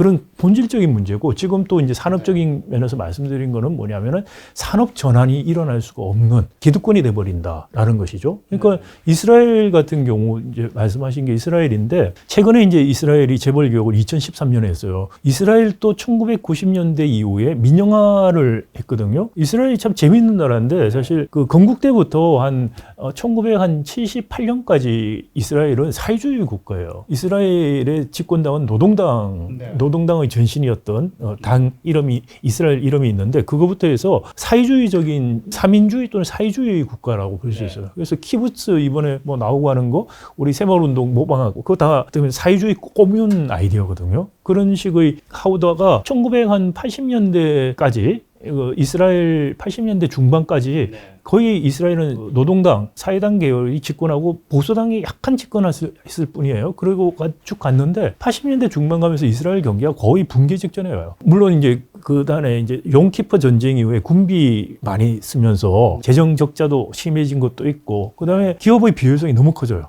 그러니까 그 당시에 이스라엘 기업의 최대 주주가 누구냐? 정부가 아니면 노동조합이었어요. 이스라엘 노동조합이 기업들을 소유하고 있었어요, 대부분을. 그런데 대부분 거의 경영이 안 좋아가지고 그래서 갑자기 이스라엘의 그때 노동당 총리가 갑자기 이스라엘을 급격하게 시장 경제로 전환하는 정책을 써요. 그게 한 1986년에 일어난 일인데 그러면서 이제 민영화를 막 시키기 시작했죠. 민영화를 하다 보니까 어떤 일이 벌어졌냐면은 특히 이제 외국에 있는 이스라엘의 큰 손들이 이스라엘 가서 은행이나 보험을 사요. 근데 은행 보험 돈으로 회사들을 사들이기 시작해요. 그래서 1990년대, 2000년쯤 가면은 우리가 말하는 경제력 집중, 미국이 이야기했던 20세기 초의 경제력 집중 문제가 생겨요. 그래서 이대로 뒀다가는 미국에서 걱정했던 그런 문제 다 생길 것이고 한국에서 나타나고 있는 많은 문제도 우리가 나타난다라고 생각을 하기 시작했고 그래서 위로부터 개혁을 했는데 그때 이스라엘 재벌 개혁을 한 사람이 누구냐? 지금 수상으로 있는 네타냐후예요. 극우라고 할 수 있는 정치인이 재벌 개혁을 했고 좌파 총리가 시장화 정책을 한 나라들이에요. 그래서 6년 동안에 어떻게 했냐면 이스라엘도 그 당시 제일 큰 이슈가 금산분리 이슈였죠. 왜냐하면 은행이나 보험업 가지고서 회사를 사들였기 때문에 이 금산분리가 안 됐을 때 일어날 수 있는 많은 문제점들이 일어나고 있었고 우려가 굉장히 커서 금산분리하는 게 하나 있고요. 완전 금산분리하지는 않았지만 주요 금융, 주요 비금융, 큰 금융회사와 큰 실물회사를 동시에 못 가진다라고 법을 만들어버렸어요. 그다음 두 번째는 이제 출자 단계, 출자를 지주회사 밑에서 5, 6단계 가는 거를 2층 상장회사는 출자 받고 그 다음에는 출자를 못 하는 거예요. 2층으로 잘라라고. 그걸 6년 안에 하라고 했어요. 재벌 하나 빼고 나머지는 다 성공했고 IDB라는 재벌이 3층까지 자르고 2층을 못 없앴는데 이스라엘 법원에서 어떻게 했냐면은 결국은 지배주주의 주식을 다 공탁을 시켜버렸고 그거를 강제로 매각해서 해산을 시키는 절차를 했어요. 근데 이스라엘은 6년을 거치면서 경제력 집중 문제는 이제 다 벗어났다라고 생각을 하고 있죠. 근데 이스라엘이 그럼 뭘 보고 있냐? 뉴딜 때 한 걸 보고 그걸 연구를 했거든요. 그 연구에서 뉴딜 같이 오랫동안 하는 게 아니고 법안 하나로 획기적으로 하는 방법, 그걸 찾아서 한 게 이스라엘이고 이스라엘 같은 식의 개혁을 우리도 할 수가 있다는 거죠. 제가 이제 몇 년 전부터 그런 연구를 하면서 시뮬레이션도 해보고 있는데 충분히 할 수 있어요. 그러면 우리도 좀 더 전문화되고 그다음 경제력 집중이 야기되지 않는 그런 재벌들이 기업 집단들이 생기죠. 그런 기업 집단들이 더 서로 경쟁을 하면서 전환도 하고 진입과 대출이 일어날 수 있는 그런 구조로 가자. 그게 이제 제가 이야기하는 재벌 개혁의 요지라고 볼 수 있겠습니다. 자, 이번에 이제 부채 좀 질문 좀 드려볼까 하는데 우리나라 부채 규모 지금 어느 정도고 어느 정도 심각한 건지 일각에서는 뭐 우리나라 그만큼 성장했기 때문에 이 정도 부채는 감당 가능하다. 어떤 분들은 이거 굉장히 위험하다. 네, 그래서 지금 최근 자료가 이제 2020년 말 기준으로 잠정치긴 한데요. GDP 대비 한 49.4%다. 이렇게 국가 채무. 부채라고 하면 우리가 이제 국제 비교할 때 쓰는 게 국가 채무입니다. 중앙 정부와 지방 정부 채무를 합친 거를 우리가 국가 채무라고 하는데 이게 이제 GDP의 한 49.4%인데 작년에 2021년에는 46.7%였어요. 그러니까 한 1년 사이에 거의 한 2.7%포인트 상당히 많이 올랐죠. 그리고 그 전에 2019년까지는 37.6% 굉장히 양호했다고 볼 수 있습니다. 37.6%인데 코로나를 거치면서 2021년까지 거의 9%포인트가 올라갔어요. 그러니까 2년 정도 코로나 때 우리만 사실 그런 게 아니고 전 세계적으로 다들 재정을 많이 썼기 때문에 부채가 굉장히 올라갔고 그런데 유럽이나 미국과 다른 것은 국가 채무가 코로나 때는 상대적으로 우리가 많이 올라간 나라는 아니에요. 중간 정도 올라간 거예요. 네. 그런데 코로나 끝나고 2021년, 22년 그 사이에 딴 나라들은 오히려 재정 긴축을 좀 더 했는데 우리는 적자가 심해가지고 오히려 부채가 늘어났어요. 올해는 더 늘어날 거죠. 올해는 지금 세수 결손까지 들어가서 아마 여기서 2.7% 더 늘었으니까 올해 제 생각에는 2.7% 더 이상은 늘 것 같고 그래서 50% 초반으로 갈 거라고 생각이 되고요. 그래서 지금 IMF 같은 경우에는 우리가 한 29년, 한 28년까지 국가 채무가 GDP 한 57.9%까지 올라갈 수 있다. 지금 증가 속도가 조절이 안 되면 그럴 거라고 이야기를 합니다. 코로나 이전까지는 상당히 부채 규모가 양호했다가 지금 급격하게 늘어나고 있다. 네. 이게 추세고 그다음에 다른 나라들하고 비교해서 보면은 부채 수준이 높은 건 아닙니다. 국가 채무 수준이. 그러니까 흔히 이제 말을 하는 게 우리가 이제 기축 통화 국가가 아니기 때문에 비교가 어렵다 이런 말을 합니다. 그러니까 미국하고 비교하는 건 사실 이야기가 안 되죠. 미국은 기축 통화 국가인데 기축 통화 국가라고 할 때 유로라든지 그다음에 이제 엔화 일본 같은 경우도 포함시켜서 보통 이야기를 하긴 하는데 엄밀하게 사실 기축 통화는 달러밖에 없다고 볼 수 있어요. 정의에 의해서 이제 기축 통화 유로, 달러는 엔이라든지 위안, 파운드니 이런 거 다 집어넣어서 이야기를 하는데 사실 뭐 그건 정말 경제학자들은 그렇게 생각하는 사람은 없다는 말씀을 드리고요. 달러만 사실 기축통화 국가라고 볼 수 있고 그런 식으로 따져서 보면은 국가 채무 수준 자체가 상대적으로 볼 때 뭐 유럽의 국가들이나 이런 데 비해서는 상당히 양호합니다 우리가. 그래서 양호하다. 지금도 한 60% 안 되는 것도 굉장히 양호하고요. 예를 들어서 EU 국가들이 재정 건전성을 좀 강화하기 위해서 규칙 같은 것들을 법적으로 정하죠. 물론 이게 법으로 정한다고 하더라도 재정 준칙이라고 우리 지금 이야기 많이 하고 있는 그런 것들을 정하는데 재정 준칙이라는 거를 뭐 법으로 정해도 이걸 위반할 때 처벌 기준이 없기 때문에 이건 좀 선언적이에요. 사실 법이지만. 그러니까 법인데도 처벌 규정이 없는 법조항은 법이 아니고 사실은 정치적인 선언이라고 볼 수 있어요. 우리 예를 들어서 예산안을 12월 2일인가까지 뭐 통과시키게 돼 있어요. 법에. 근데 법 안 지켰다고 국회의원들 감옥 안 가거든요. 네.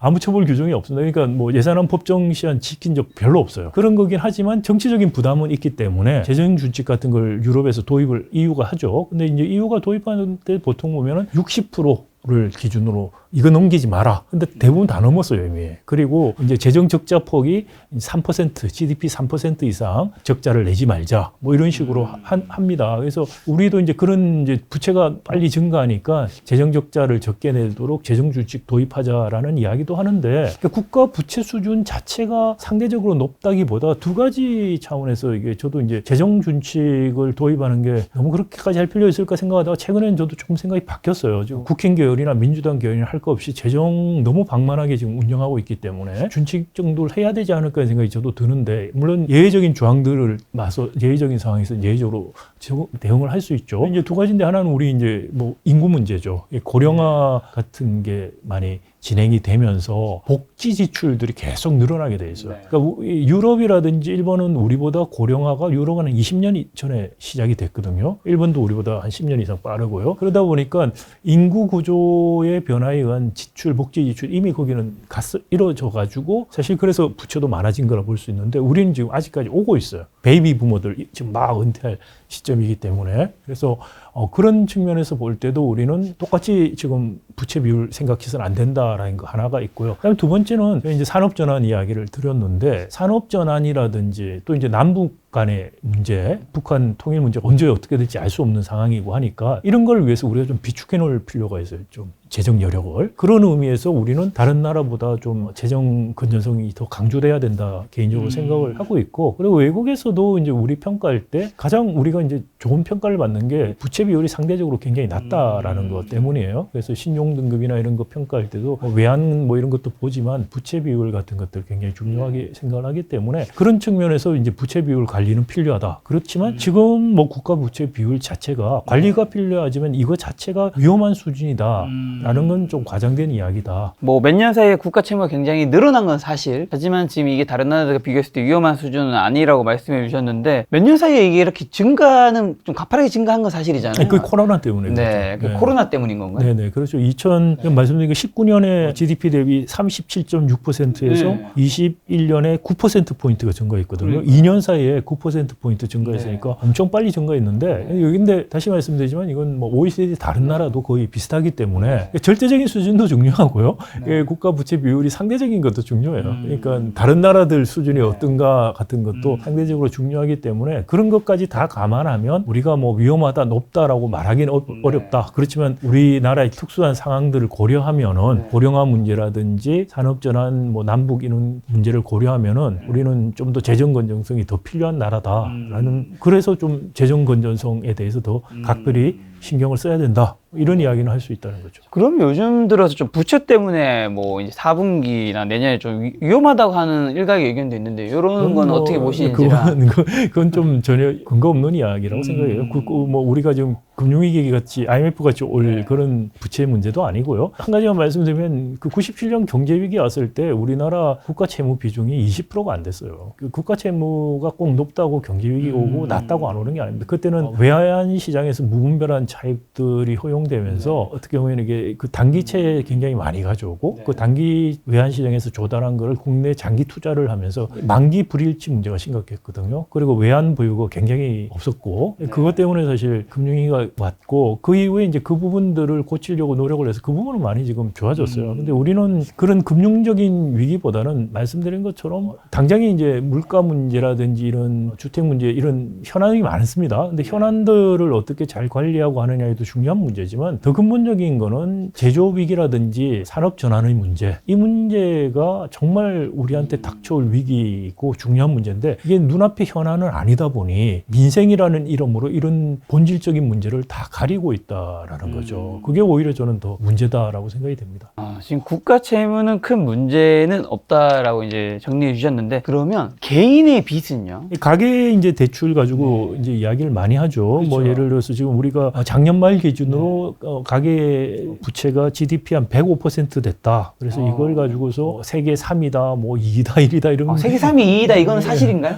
그건 또 이제 잘 봐야 될 게 그 비교하는 대상이 어디냐에 따라서 이게 달라지는 거예요. 한국은행에서 나온 게 한 40 몇 개국 했을 때 뭐 호주하고 스위스 다음으로 세 번째로 높다. 그래서 3위다 그랬고, 이제 나머지는 또 이제 뭐 11개 국가 있더니 1위라든지 뭐 20 몇 개 했더니 2위라든지 이런 말이 나오는데, 뭐 그건 상대적인 순위 자체가 하여튼 뭐 비교 대상에 따라 다른 거고요. 근데 확실한 건 이제 105% 정도 되기 때문에 상당히 높다라는 건 사실이다라는 거죠. 근데 저는 가계 부채도 국가 부채처럼 과대평가되고 있다라고 생각이 돼요. 사실 크게 걱정을 해야 되지 않는 분야는 엄청나게 지금 언론에서 떠들고, 정말 걱정해야 될 것은 아무 소리도 안 하고 있다는 게 제 생각인데, 그냥 가계부채 대부분이 우리가 주택담보대출, 그렇죠. 주담대 때문에 그런데, 근데 이제 또 뭐 정경영 같은 데서는 여기에 전세 자금까지 더 추가하면은 뭐 가계부채 총액이 한 뭐 3천조가 되니 뭐 이런 이야기까지 그거는 합니다. 어떻게 생각하세요? 그래서 전세까지 하면 늘어나는 건 맞습니다. 근데 지금 제가 말씀드리고 싶은 게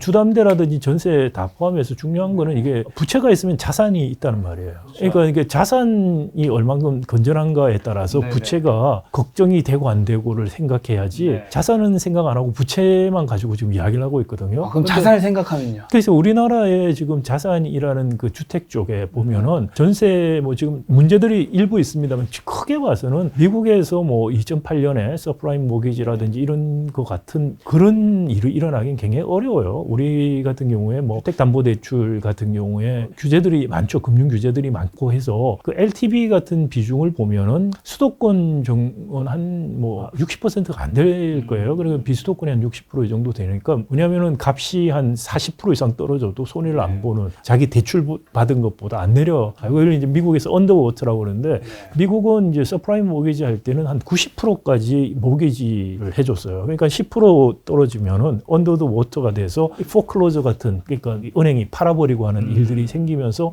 위기가 확산됐는데, 우리는 지금 그런 거하고는 훨씬 더 갭이 크고요. 그래서 그런 것도 있고, 그다음에 차주들 입장을 보면은 정말 정책을 잘해서가 아니고, 이게 참 아이러니하죠. 좋은 정책이 아닌 결과인데, 우리가 이제 돈을 빌려서 집을 많이 산 사람들이 대부분 소득 수준이 높은 사람이 많아요. 왜냐? 그렇겠죠. 강남에 집 사는 사람들이 많아서 그래요. 그러면 차주들의 신인도나 또는 그 LTV, 그 집값도 많이 올랐고 했기 때문에 그게 굉장히 양호해요. 부채가 많다는 것 때문에 이게 위기가 올 정도로 미국의 서프라임 모기지 사건 터져서 오른 것 같은 그런 식으로 갈 가능성은 매우 저는 낮다고 생각이 됩니다. 그와 별도로 이제 우리가 주택의 안정적인 공급이라든지 안정화 같은 것들이 중요한 우리 정책 이슈긴 한데 이게 이제 금융위기로 발전될 것 같은 이야기를 하는 거는 한국 부채 구조라든지 이런 거에 대한 정확한 이해가 부족해서 자꾸 하고 외국에서 이제 IMF나 이런 데서 거시 자료만 보니까 자꾸 이런 이야기를 하는 거죠. 그래서 그러기에 이제 우리 또 국내 관료들이나 이런 정치인들이 부안해동에서 자꾸 이런 말씀을 하시는데 정말 중요한 데 관심을 좀 가지고 신경을 쓰셔야지 자꾸 그런 부안해동에서 그런데 국민들을 현혹시켜서는 안 된다는 말씀 제가 드리고 싶고요. 네. 오히려 사실 우리 같은 경우는 자영업 문제가 더 심각하거든요. 우리 자영업이 총 채무가 한 1,034조 정도나 돼요. 그러니까 어떤 경우는 이제 이 통계가 개인 융자로 잡히기도 하고 어떻게 사업자로 잡히기도 하는데 그걸 합치면 이제 1,000조가 넘는데 연체율이 지금 최근 8년 동안에 제일 높고 비은행 금융권의 연체율이 굉장히 높아요. 그러니까 자영업이 굉장히 안 좋죠 지금 사실. 그렇기 때문에 어떻게 보면 빚을 내서 빚을 갚는 식으로 연명을 하고 있는데 이게 지속 가능할까? 자영업이 관련된 차주만 해도 300만 명이 넘어요. 관리가 어느 정도 되고 어느 정도 도산할 거를 도산을 하면서 우리가 악성 부채들은 털면서 가야지 금융이 건전하게 갈 수가 있는데 지금 우리가 이거를 못 하고 있어요. 이게 그뿐만이 아니고 중소기업들도 연체율이 굉장히 높아지고 있거든요. 우리나라 기업 부채도 사실 가계 부채보다 더 높죠. GDP 100%가 이미 높는데 기업 부채에서도 특히 중소기업들 한계기업이라고 우리 이야기하는 그러니까 영업이익이 이자 지출보다 낮을 때 우리가 한계기업이라고 그래요. 3년 연속 그렇게 되면 한계기업도 15% 이상 넘어간 지가 꽤 되는데 문제는 한계기업도 굉장히 과소평가됐을 가능성이 커요. 특히 우리는 포베어런스 렌딩이라는 관행이 있는데 그게 뭐냐면 은행들이 돈을 빌려줘서 자꾸 빚을 갚게 해. 빚내서 빚을 갚는 거 중소기업들에게 계속 대출을 롤오버 시켜주는 것들을 하는데 그러면 이제 은행이 왜 그렇게 하냐? 은행들은 그래야 하면 부실 자산에 안 잡히는 거죠. 대손 충당금을 조금 쌓아도 되는 거죠. 그러기 위해서 계속 하는 거고 기업 입장에서 계속해서 연명할 수 있으니까 하는 거예요. 그런 것들을 정상화시켜서 보면 기업 부분 부채도 굉장히 심각하다고 저는 생각합니다. 그러니까 자영업이라든지 기업 부분의 부채가 갈수록 악화되고 나아질 기미가 안 보여요. 왜냐하면 이게 우리가 경제발전기에서 강한 경험 때문에 오고 있는 인식의 오류이기도 하고 이해의 상충이 되기도 하는데 기업은 망하면 안 된다는 생각을 해요. 그렇죠. 그러니까 망할 기업이 망하는 게 정상이고 망할 기업이 망해야지 새 기업이 들어오는 거예요. 그러니까 퇴출의 장벽을 쌓는 건데 기업이 망하면 안 망하도록 도와주는 건 잘하는 짓이라는 아주 잘못된 지금 생각에 사로잡혀 있어요.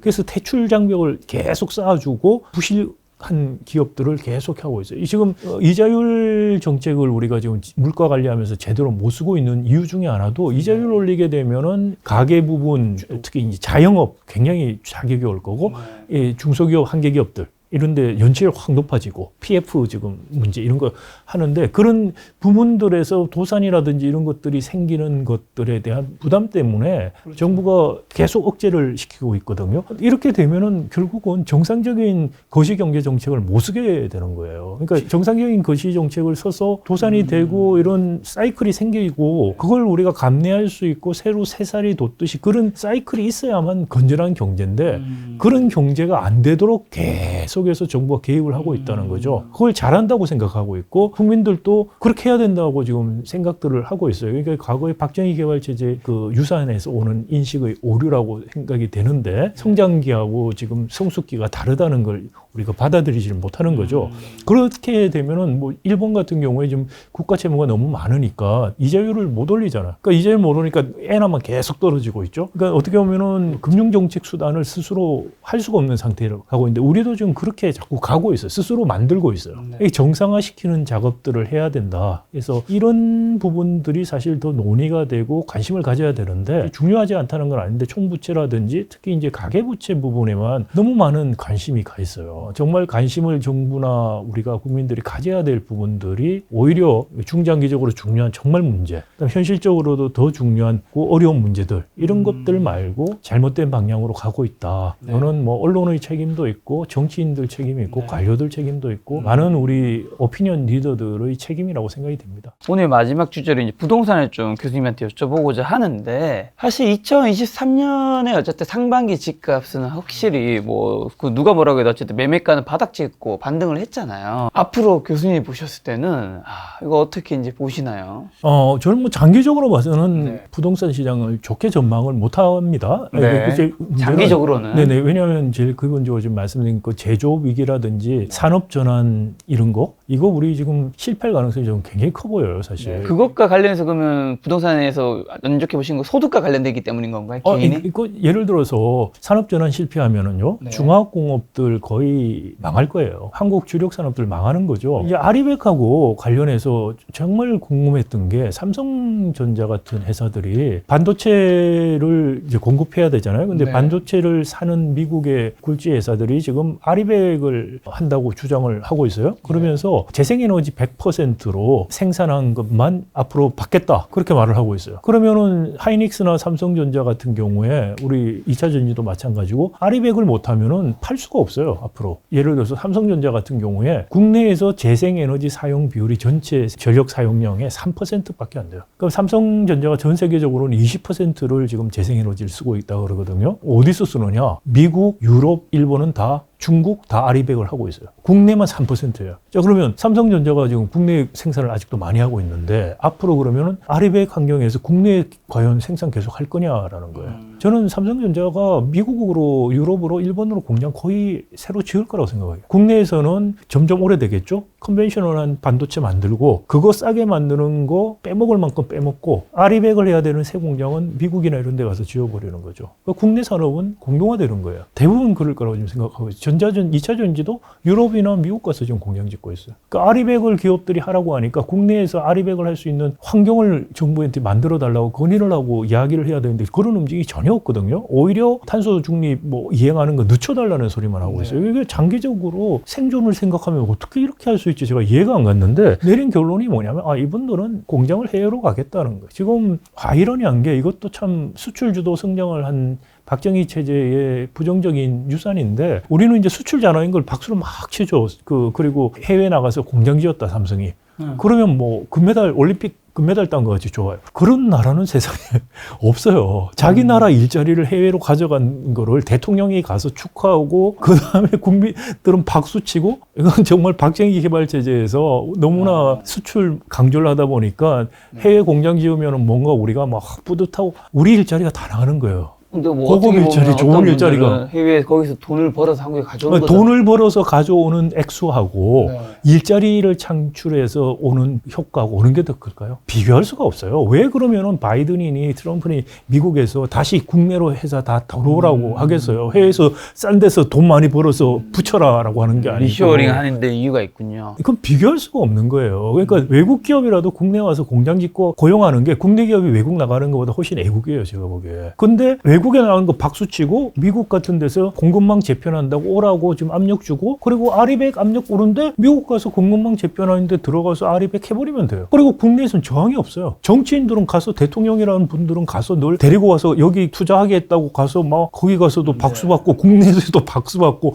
정치인들이 그걸 마다할 이유가 있겠어요? 그러면 결국은 뭐냐면 국내에 남는 거는 저부가가치 고탄소 배출 산업들이 남았다가 어른 시점에 가서 더 이상 이것들이 수출도 안 되고 이러면은 산업 공동화 일어나요. 그럼 뭐냐? 러스트벨트가 되는 거예요. 1960년대, 70년대, 80년대 미국의 중부를 중심으로 해서 산업지대들이 러스트벨트가 되면서 완전히 쇠퇴하죠. 그러니까 이게 뭐 집값이 떨어지는 정도가 아니고 저는 러스트벨트가 일어날 거다. 특히 동남권, 특히 포항부터 해서 전라도 광양까지 산업단지 지역 러스트벨트가 될 가능성이 굉장히 큽니다. 그렇게 되면 뭐 지역적으로 뭐 말할 것도 없고요. 수도권도 뭐 몇 개 산업들 때문에 좀 더 낫겠죠. 그러면서 양극화 문제라든지 지역 소멸, 뭐 지역 문제 이런 게 훨씬 더 심화될 가능성이 크고 그런 의미에서 부동산도 굉장히 양극화가 더 심화될 가능성이 크다. 그래서 장기적으로 봐서 이게 산업 전환의 문제, 제조업의 문제 해결을 못하면은 부동산 양극화나 부동산 경기가 굉장히 나빠지고 하는 것들 그런 것들 해소가 안 될 거다. 그래서 장기적으로는 굉장히 제가 어떻게 되냐에 달려있지만 전망 지금 하자면 굉장히 부정적으로 보고 있다라는 말씀을 드리고 조금 더 이제 단기적인 측면에서 보면은 좀 집값이 그래도 계속 올라가고 한다는 게 그거죠. 이제 PF 대출 막히고 하면서 건설사들이 어려워지면서 정부가 자꾸 이제 숨통을 틔워주기 시작하고 그리고 빚내서 돈 살 수 있도록 특례 보금자리 특례 같은 거 일반형 만들어서 주고 하면서 한 거죠. 그래서 좀 부양을 시켰어요. 근데 그렇죠. 사실 올라간 거는 노른자리 중심으로 올라갔어요. 강남이라든지 그러니까 일반형 했더니 2주택도 할 수 있고 뭐 소득 제한 뭐 풀어주고 하니까 그러니까 노란자리 쪽 집값들이 올라가요. 그러니까 반등을 전반적으로 했지만 양극화가 더 심해지는 식의 반등이 일어났다라는 게 하나고 두 번째는 이제 그래도 집을 살려는 사람들이 계속 늘면서 지금 일어나는 일은 두 가지 같아요. 하나는 공급이 지금 확 줄을 거라는 불안감이죠. 지금 PF 대출 같은 것 때문에 공급이 굉장히 지금 분양 앞으로 될 게 줄어드니까 당연히 값 올라갈 거라는 생각을 하는 거고 두 번째는 이자율을 지금 정부가 한국은행이 낮춰놨지만 시장 이자는 올라가고 있어요. 이자율이. 그러니까 정부가 한국은행 기준금리는 낮지만 주담대 같은 거 7%씩 넘지 않습니까 지금? 시장 이자보다 낮게 지금 정책적으로 묶고 있는 거죠. 제가 아까 말씀드린 그런 여러 가지 우려 때문에 정상적인 이자율 정책을 못 쓰고 있으면서 그러니까 사람들이 그걸 알면 어떻게 생각하면 지금 이자가 몇 년 지금 미국 고금리 계속 가고 어쩌고 이런 이야기 하니까 지금 대출 받는 게 더 싸게 받는 방식이다. 그거죠. 그러니까 지금 금리가 앞으로 금리보다 낮을 수 있고 주택 공급은 줄어들 것이고 그래서 오를 것이다. 라는 것 때문에 지금 계속해서 수요가 있는데 대부분 수요는 이른바 노른자리에 좀 몰린다. 주택시장 양극화도 더 심화될 가능성이 크다. 그런 생각이 듭니다. 지금 말씀하신 건 어쨌든 올해 노른자리가 더 많이 올랐다고 말씀해 주셨는데 그럼 앞으로 지금 4분기나 내년에도 노른자리는 조금 더 오를 거라고 보시는 건가요? 그래서 그건 뭐 얼마나 더 오를지는 잘 모르겠습니다만은 양극화가 떨어지더라도 상대적으로 떨어지는 거라든지 오를 때도 상대적으로 올라가는 차이가 양극화 현상으로 나타날 가능성이 향후에는 훨씬 더 커졌다.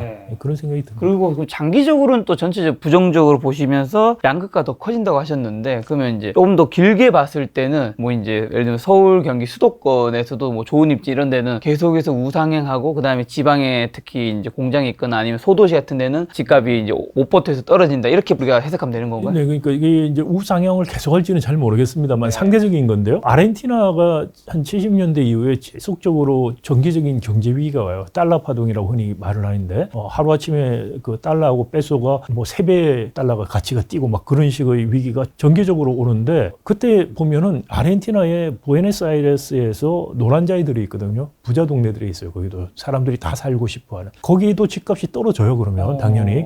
그렇지만 조금 떨어져요. 회복될 때는 제일 빨리 회복이 돼요. 그러니까 그러다 보니까 그런 경제 위기를 몇 번 겪어보면은 노른자이와 그렇지 않은 지역의 양극화가 엄청나게 심각하게 그러니까 경제 양극화와 그런 부동산 양극화 같이 간다라는 게 아르헨티나의 교훈이고 우리도 이제 그런 잘못된 전철을 밟을 수가 있다. 지금 같이 장기적인 경제 문제에 손 놓고 아무 방비 없이 가다가 보면 그런 나쁜 사이클에 들어갈 수도 있다라는 게 이제 우려고 이제 뭐 제가 책도 쓰고 자꾸 이런 방송에서도 자꾸 말씀드리는 게 국민들이 궁극적으로 이것을 인지하고 바꾸자고 요구하지 않으면 우리 사실상의 우리 정치 권력인 재벌들은 바꿀 요인이 하나도 없고 우리 정치인들 바꿀 요인이 하나도 없다는 겁니다. 국민들이 요구를 해서 정치인들이 이걸 정책으로 내세워야지 내가 권력을 잡을 수 있다라는 생각이 들어야지 바뀔 것이다. 라는데 그런 여론 형성 자체도 지금 쉽지가 않기 때문에 그 뭐 미디어 환경이나 정치 환경을 볼 때 쉽지 않기 때문에 제가 이제 비관적으로 자꾸 생각하는 이유가 거기에 있고요. 최선을 다해서 하여튼 좀 널리 말씀을 드려서 모멘텀이 생겨서 극단적인 상황이 가지 않게 바뀔 수 있어야 되지 않을까 뭐 희망을 가지려고 노력하고 있습니다. 교수님 말씀 들으니까 뭐 단기적으로도 장기적으로도 집값이 양극화를 막는 건 생각보다 쉽지 않을 것 같다는 생각은 드는데 혹시 한국 부동산이 일본처럼 뭐 잃어버린 20년, 30년 그렇게 갈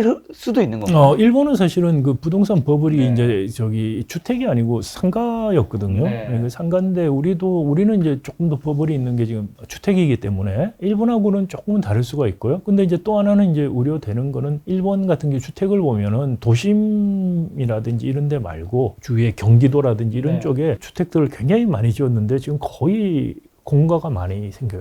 빈집들이 많이 생기고 인구도 줄고 또 노인 인구들이 더 많아지면서 오히려 다 도심 쪽에서도 병원 근처 네, 살고 싶어 하면서 그런 것들을 좀 반면교사를 삼아서 우리가 주동산 정부가 공급 정책을 할 때도 너무 단세포적으로 단기적으로 반응을 하면은 부동산 사이클이 커지게만 해요. 그러니까 좀 장기적인 목표를 가지고서 꾸준하게 해야 된다. 부동산 양극화 막고 주거 문제 같은 거 해결하기 위해서 저는 세 가지가 필요하다고 생각을 합니다. 첫 번째는 부동산에서 오는 불로소득을 세금으로 철저하게 걷어야 돼요. 그래서 제가 부동산 지대세 이런 이야기를 하는데 이게 초과이득, 그러니까 부동산이 자산으로서 가치를 인정해서 정상적인 이자율 한 3% 내지 5% 정도 수익, 자산 수익은 인정해주고 그 이상의 이득 부분들은 사실 렌트가 되죠. 지대가 되고. 그래서 그거는 정말 생산적인 활동의 대가가 아니겠죠. 부동산 올라가면 보통 뭐 도로가 생겼다라든지 뭐 주변의 환경, 자기가 아무런 노력을 기울이지 않았는데 주변의 어떤 정책 변화나 환경 변화로 생기는 거죠. 근데 그 이득이 너무나 크죠, 지금. 그러니까 그거는 사실 세금으로 국가가 환수를 해야 된다고 생각이 돼요. 그러면 투기 수요가 사실상 없어지죠. 그리고 나면은 부동산 시장을 중산층 이상의 부동산 시장은 민간 공급업자들이 중심으로 해도 된다고 생각해요.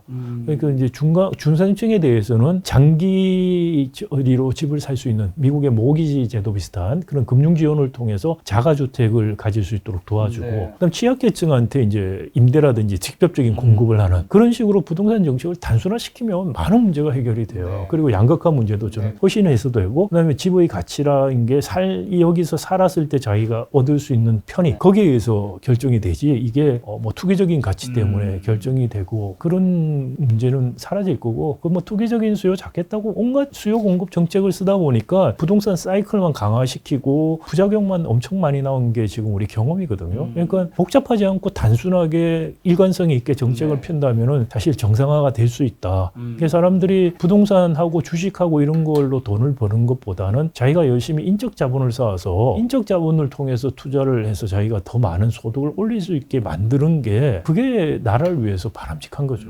근데 지금은 뭐 이 젊은 분들이 부동산이나 주식으로 더 쉽게 돈을 버니 자꾸 그쪽으로 관심이 더 가는데 그건 우리 경제 사회를 위해서 전혀 바람직하지 않죠. 그러면 제가 조금 어려울 수 있는 질문을 한번 드려보도록 하겠습니다. 교수님도 이제 김작가 TV에 나오셨기 때문에 한번 영상을 보셨을 텐데, 사실 저희 채널은 이제 재테크 위주의 채널이잖아요. 그럼 이제 결국 이제 저도 투자라고 하면 우리가 소득을 버는 게 근로, 사업, 투자 소득, 이 크게 세 가지, 뭐 이제 이전 소득은 빼고 한다면 이 세 가지인 건데, 저도 이제 재테크 채널을 하기 전에는 근로, 사업, 이게 생산적으로 돈을 버는 거지. 아니 투자? 특히 부동산, 아니 저기 투기꾼들 다주택자들 이렇게 생각을 했는데, 재테크 채널을 또 만들고 하다 보니까 이런 부동산을 투자하는 분도 이제 교수님 말씀대로 뭐 갑자기 도로가 나고 뭐 해서 이렇게 운이 좋게 버시는 분도 있지만, 또 이분들도 굉장히 많은 공부를 해가지고 또 투자를 하는 분도 있더란 말이죠. 그래서 저도 나중에 든 생각은, 이제 저도 옛날에는 불로소득 되게 잘못된 거고 막 했는데, 막 이쪽으로 좀 공부하다 보니까, 저 참고로 다주택자 아닙니다. 하다 보니까 이것도 기회는 공정하게 있었던 거니까, 누구나 했던 거니까 이거를 어떻게 바라봐야 될까 참 어렵더라고요. 그러니까 이게 그러니까 이렇게 불로소득이라고 하니까 말씀하신 것처럼 그렇게 말씀하시는 분들이 계시더라고요. 그렇죠. 열심히 공부해서 한 건데. 그러니까 그 의미가 뭐냐면은 사회적으로 바람직한 방향의 노동을 했냐는 거예요. 그러니까 생산적인 활동을 통한 거냐라는 거고, 그게 아니고 그냥 제로섬 게임에서 우리 도박 열심히 공부해가지고 라스베가스 가서 블랙잭 하는데, 제가 이제 유학 생활할 때 어떤 분들이 그런데 빠져가지고 책도 열심히 보고 엄청 열심히 해서 학년을 공부할 수 있잖아요. 하는데 그거 생산적인 건 아니잖아요. 그런데 사람들이 더 관심을 가지고 하도록 경제 구조가 돼 있다? 그 나라 그 경제는 잘 될 수가 없어요. 그러니까 그런 걸 제가 말씀을 드린 거고, 우리가 좋은 환경에서 살고 싶은 거 다 저도 마찬가지고 모든 사람이 가지는 욕망이고, 그런 데서 효용이 나오는 거니까 열심히 노력해서 그런 집을 살 수 있도록, 그러니까 누구나 열심히 노력하면은 그 어느 정도 원하는 좋은 환경에서 살 수 있는 사회가 되는 게 좀 바람직하다는 거고요. 주식이나 이런 것도 보면은 몇 가지 종목 이런 거에서 떼돈을 벌고 코인에서 떼돈 벌고 이런 사례가 나오죠. 그 굉장히 예외적인 케이스고요. 은행에 저축하는 것보다 저도 이제 우리 사회생활 시작하는 학생들한테 늘 하는 말이 뮤추얼 펀드 같은 걸 투자하라고 해요.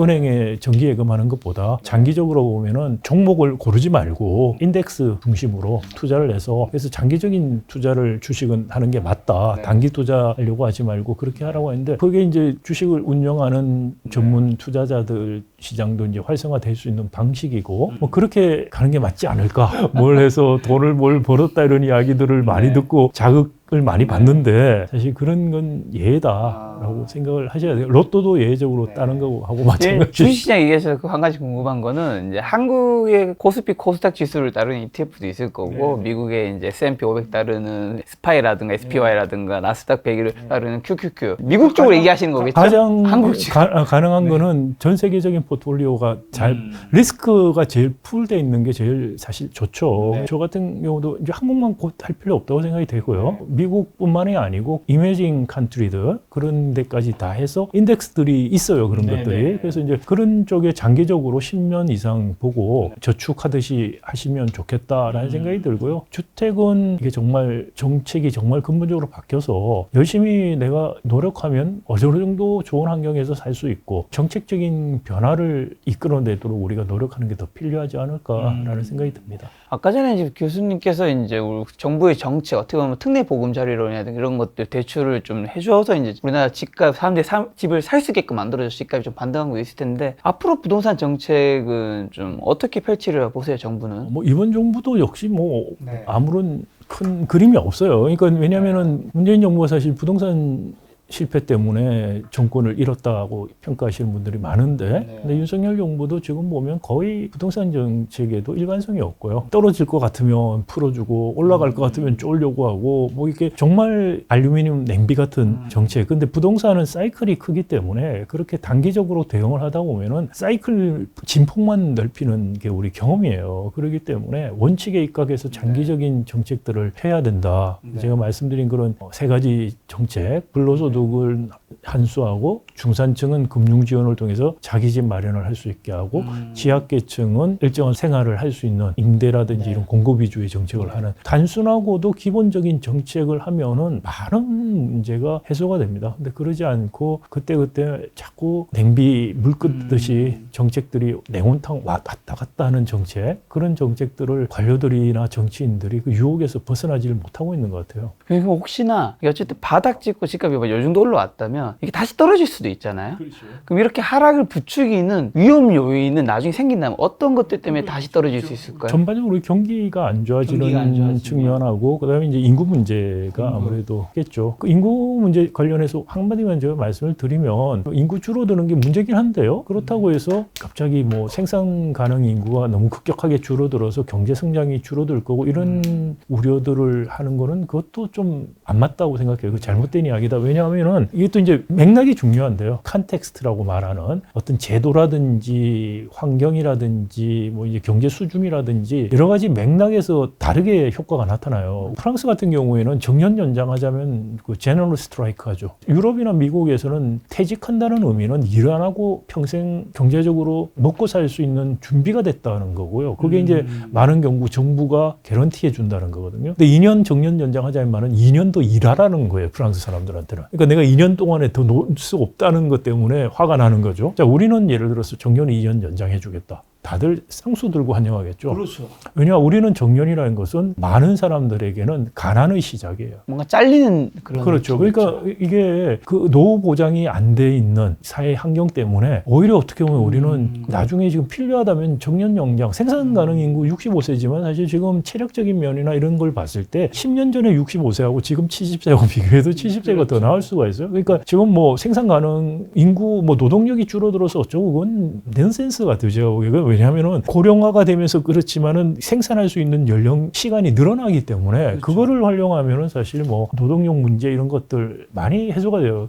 제도적인 저항이 우리는 없을 뿐 아니라 우리는 쌍수를 들고 환영을 해요. 미국이나 유럽이나 일본은 다 반대하죠. 못 살게 됐네. 더 자기들 일을 더 해야 된다는 것 때문에. 제도적인 저항이 근데 우리는 적기 때문에 그런 면에서 사실 덜 걱정을 해도 되는 문제. 어떤 비극적이에요. 우리가 노후 보정에 대한 제도적인 것들이 안 돼 있기 때문에 오히려 고령화에 따라서 생산 가능 인구 연령을 늘리는 것들이 훨씬 더 쉽다는 거고 근데 그게 오히려 고령화에 따른 그 노인 빈곤 문제 이런 거 해결하는 데도 도움이 될 수 있고 근데 그걸 왜 못하느냐? 지금 인구 줄어든다고 해도 일자리가 더 없어요. 그러니 정년 돌리자면 젊은 사람들이 다 반대하죠. 그러니까 지금 산업 구조에서 이렇게 쪼그라드는 산업 구조를 유지해서는 지금 그게 문제지 고령화의 문제가 정말 문제는 아니다라는 말씀을 제가 다시 한번 드리고 싶습니다. 알겠습니다. 김 작가 TV에 이제 오늘 처음 나오셔서 거의 한 2시간 정도 인터뷰해 주셨는데, 한국 경제와 관련해서 마지막으로 정부와 그리고 개인에게 꼭 하시고 싶은 말씀 하나씩 있다면요. 네, 먼저 정부는 좀 과거의 박정희 개발 체제의 성공 신화에서 좀 깨어나야 된다라는 생각이 들고요. 그다음 두 번째는 박정희 개발 체제 하에서 관료들이 너무나 기득권화 지금 돼 있다는 거죠. 관료들이 나서서 이것저것 끼어들어서 했을 때 퇴임 이후에 이런 것들 다 포함해서 자기들에게 이득이 너무나 많이 되기 때문에 시장 중심으로 정말 가는 거 원치 않아요. 그것들을 바꿔야 되는 관료개혁이 사실 필요하다라는 생각이 들고, 그러기 위해서는 관료들이 정년까지 일을 하고 그리고는 오히려 연금으로 유혹 없이 살 수 있는 그런 환경을 만들어주면서 사회 개혁도 필요하다라는 생각이 들고요. 국민 개인들에게 말씀드리고 싶은 것은 내 혼자 잘 먹고 살려야겠다는 생각을 하면 다 죽을 수밖에 없는 상황으로 우리가 가고 있다는 거죠. 타이타닉호를 지금 우리는 타고 있고, 지금 항로를 빨리 바꿔서 배가 침몰하지 않도록 하자고 배를 지금 실질적으로 운전하고 있는 정치인들 그리고 우리 재벌들에게 이야기를 해야만 타이타닉호가 침몰하고 침몰했을 때 가장 큰 피해를 보는 사람들은 일반 국민들이다라는 거, 우리가 바뀌지 않고 우리가 요구하지 않으면 결코 바뀌지 않는다는 거, 그걸 좀 알았으면 좋겠다라는 말씀 드리고 싶습니다. 알겠습니다. 타이타닉호에서 저는 사실 가장 기억에 남는 장면은 레오나르도 디카프리오의 손 장면이었는데 어쨌든 우리가 그 장면, 이제 위기를 알려는 그분의 이제 신호를 우리도 한번 이제 알아야 된다라는 거 말씀해 주셨는데, 교수님 또 유튜브 채널 하신다고요? 예. 혹시 채널명이랑 뭐 어떤 거? 네, 박상인의 경제 브릿지라는 네. 건데요. 제가 한 4월부터 시작을 했는데 일주일에 한 편 정도 강의식으로 올리고는 있는데요. 강의보다는 재미있게 하려고 하는데 그다지 재미있게 반응들은 안 하시는 것 같고요. 제가 오늘 말씀드린 이런 한국 경제의 근본적인 문제점들에 대해서 조금 차근차근 풀어서 아카이빙 하듯이 올리고 있습니다. 한국 경제의 근본적인 문제, 장기적인 방향, 이런 것들 관심이 있으면 좀 봐주시면 좋겠고요. 그리고 한 달에 한 번 정도는 좀 시사적인 거 풀어서 좀 깊게 설명드리는 동영상도 올리고 있습니다. 우리 김 작가 TV 시청하시는 많은 분들 좀 방문해서 봐주시면 제가 아까 말씀드린 우리 깨어있는 한 사람 한 사람의 국민으로서 우리가 무엇을 해야 될지 생각하는데 약간의 도움이 되지 않을까 생각합니다. 네, 알겠습니다. 그 채널 가시면 아마 교수님의 깊이 있는 통찰력 훨씬 더 뎁스 있게만 보실 수 있지 않을까 싶습니다. 제가 링크 남겨놓을 테니까 타고 넘어가셔서 구독 한번 눌러주시면 될 것 같고요. 교수님과 또 다음번에 좋은 시간 만들도록 하겠습니다. 오늘 만날 손님은 박상인 교수님이었습니다. 지금까지 소중한 시간 함께 해주셔서 정말 감사합니다. 오늘도 김 작가였습니다. 고생 많으셨습니다. 네, 감사합니다.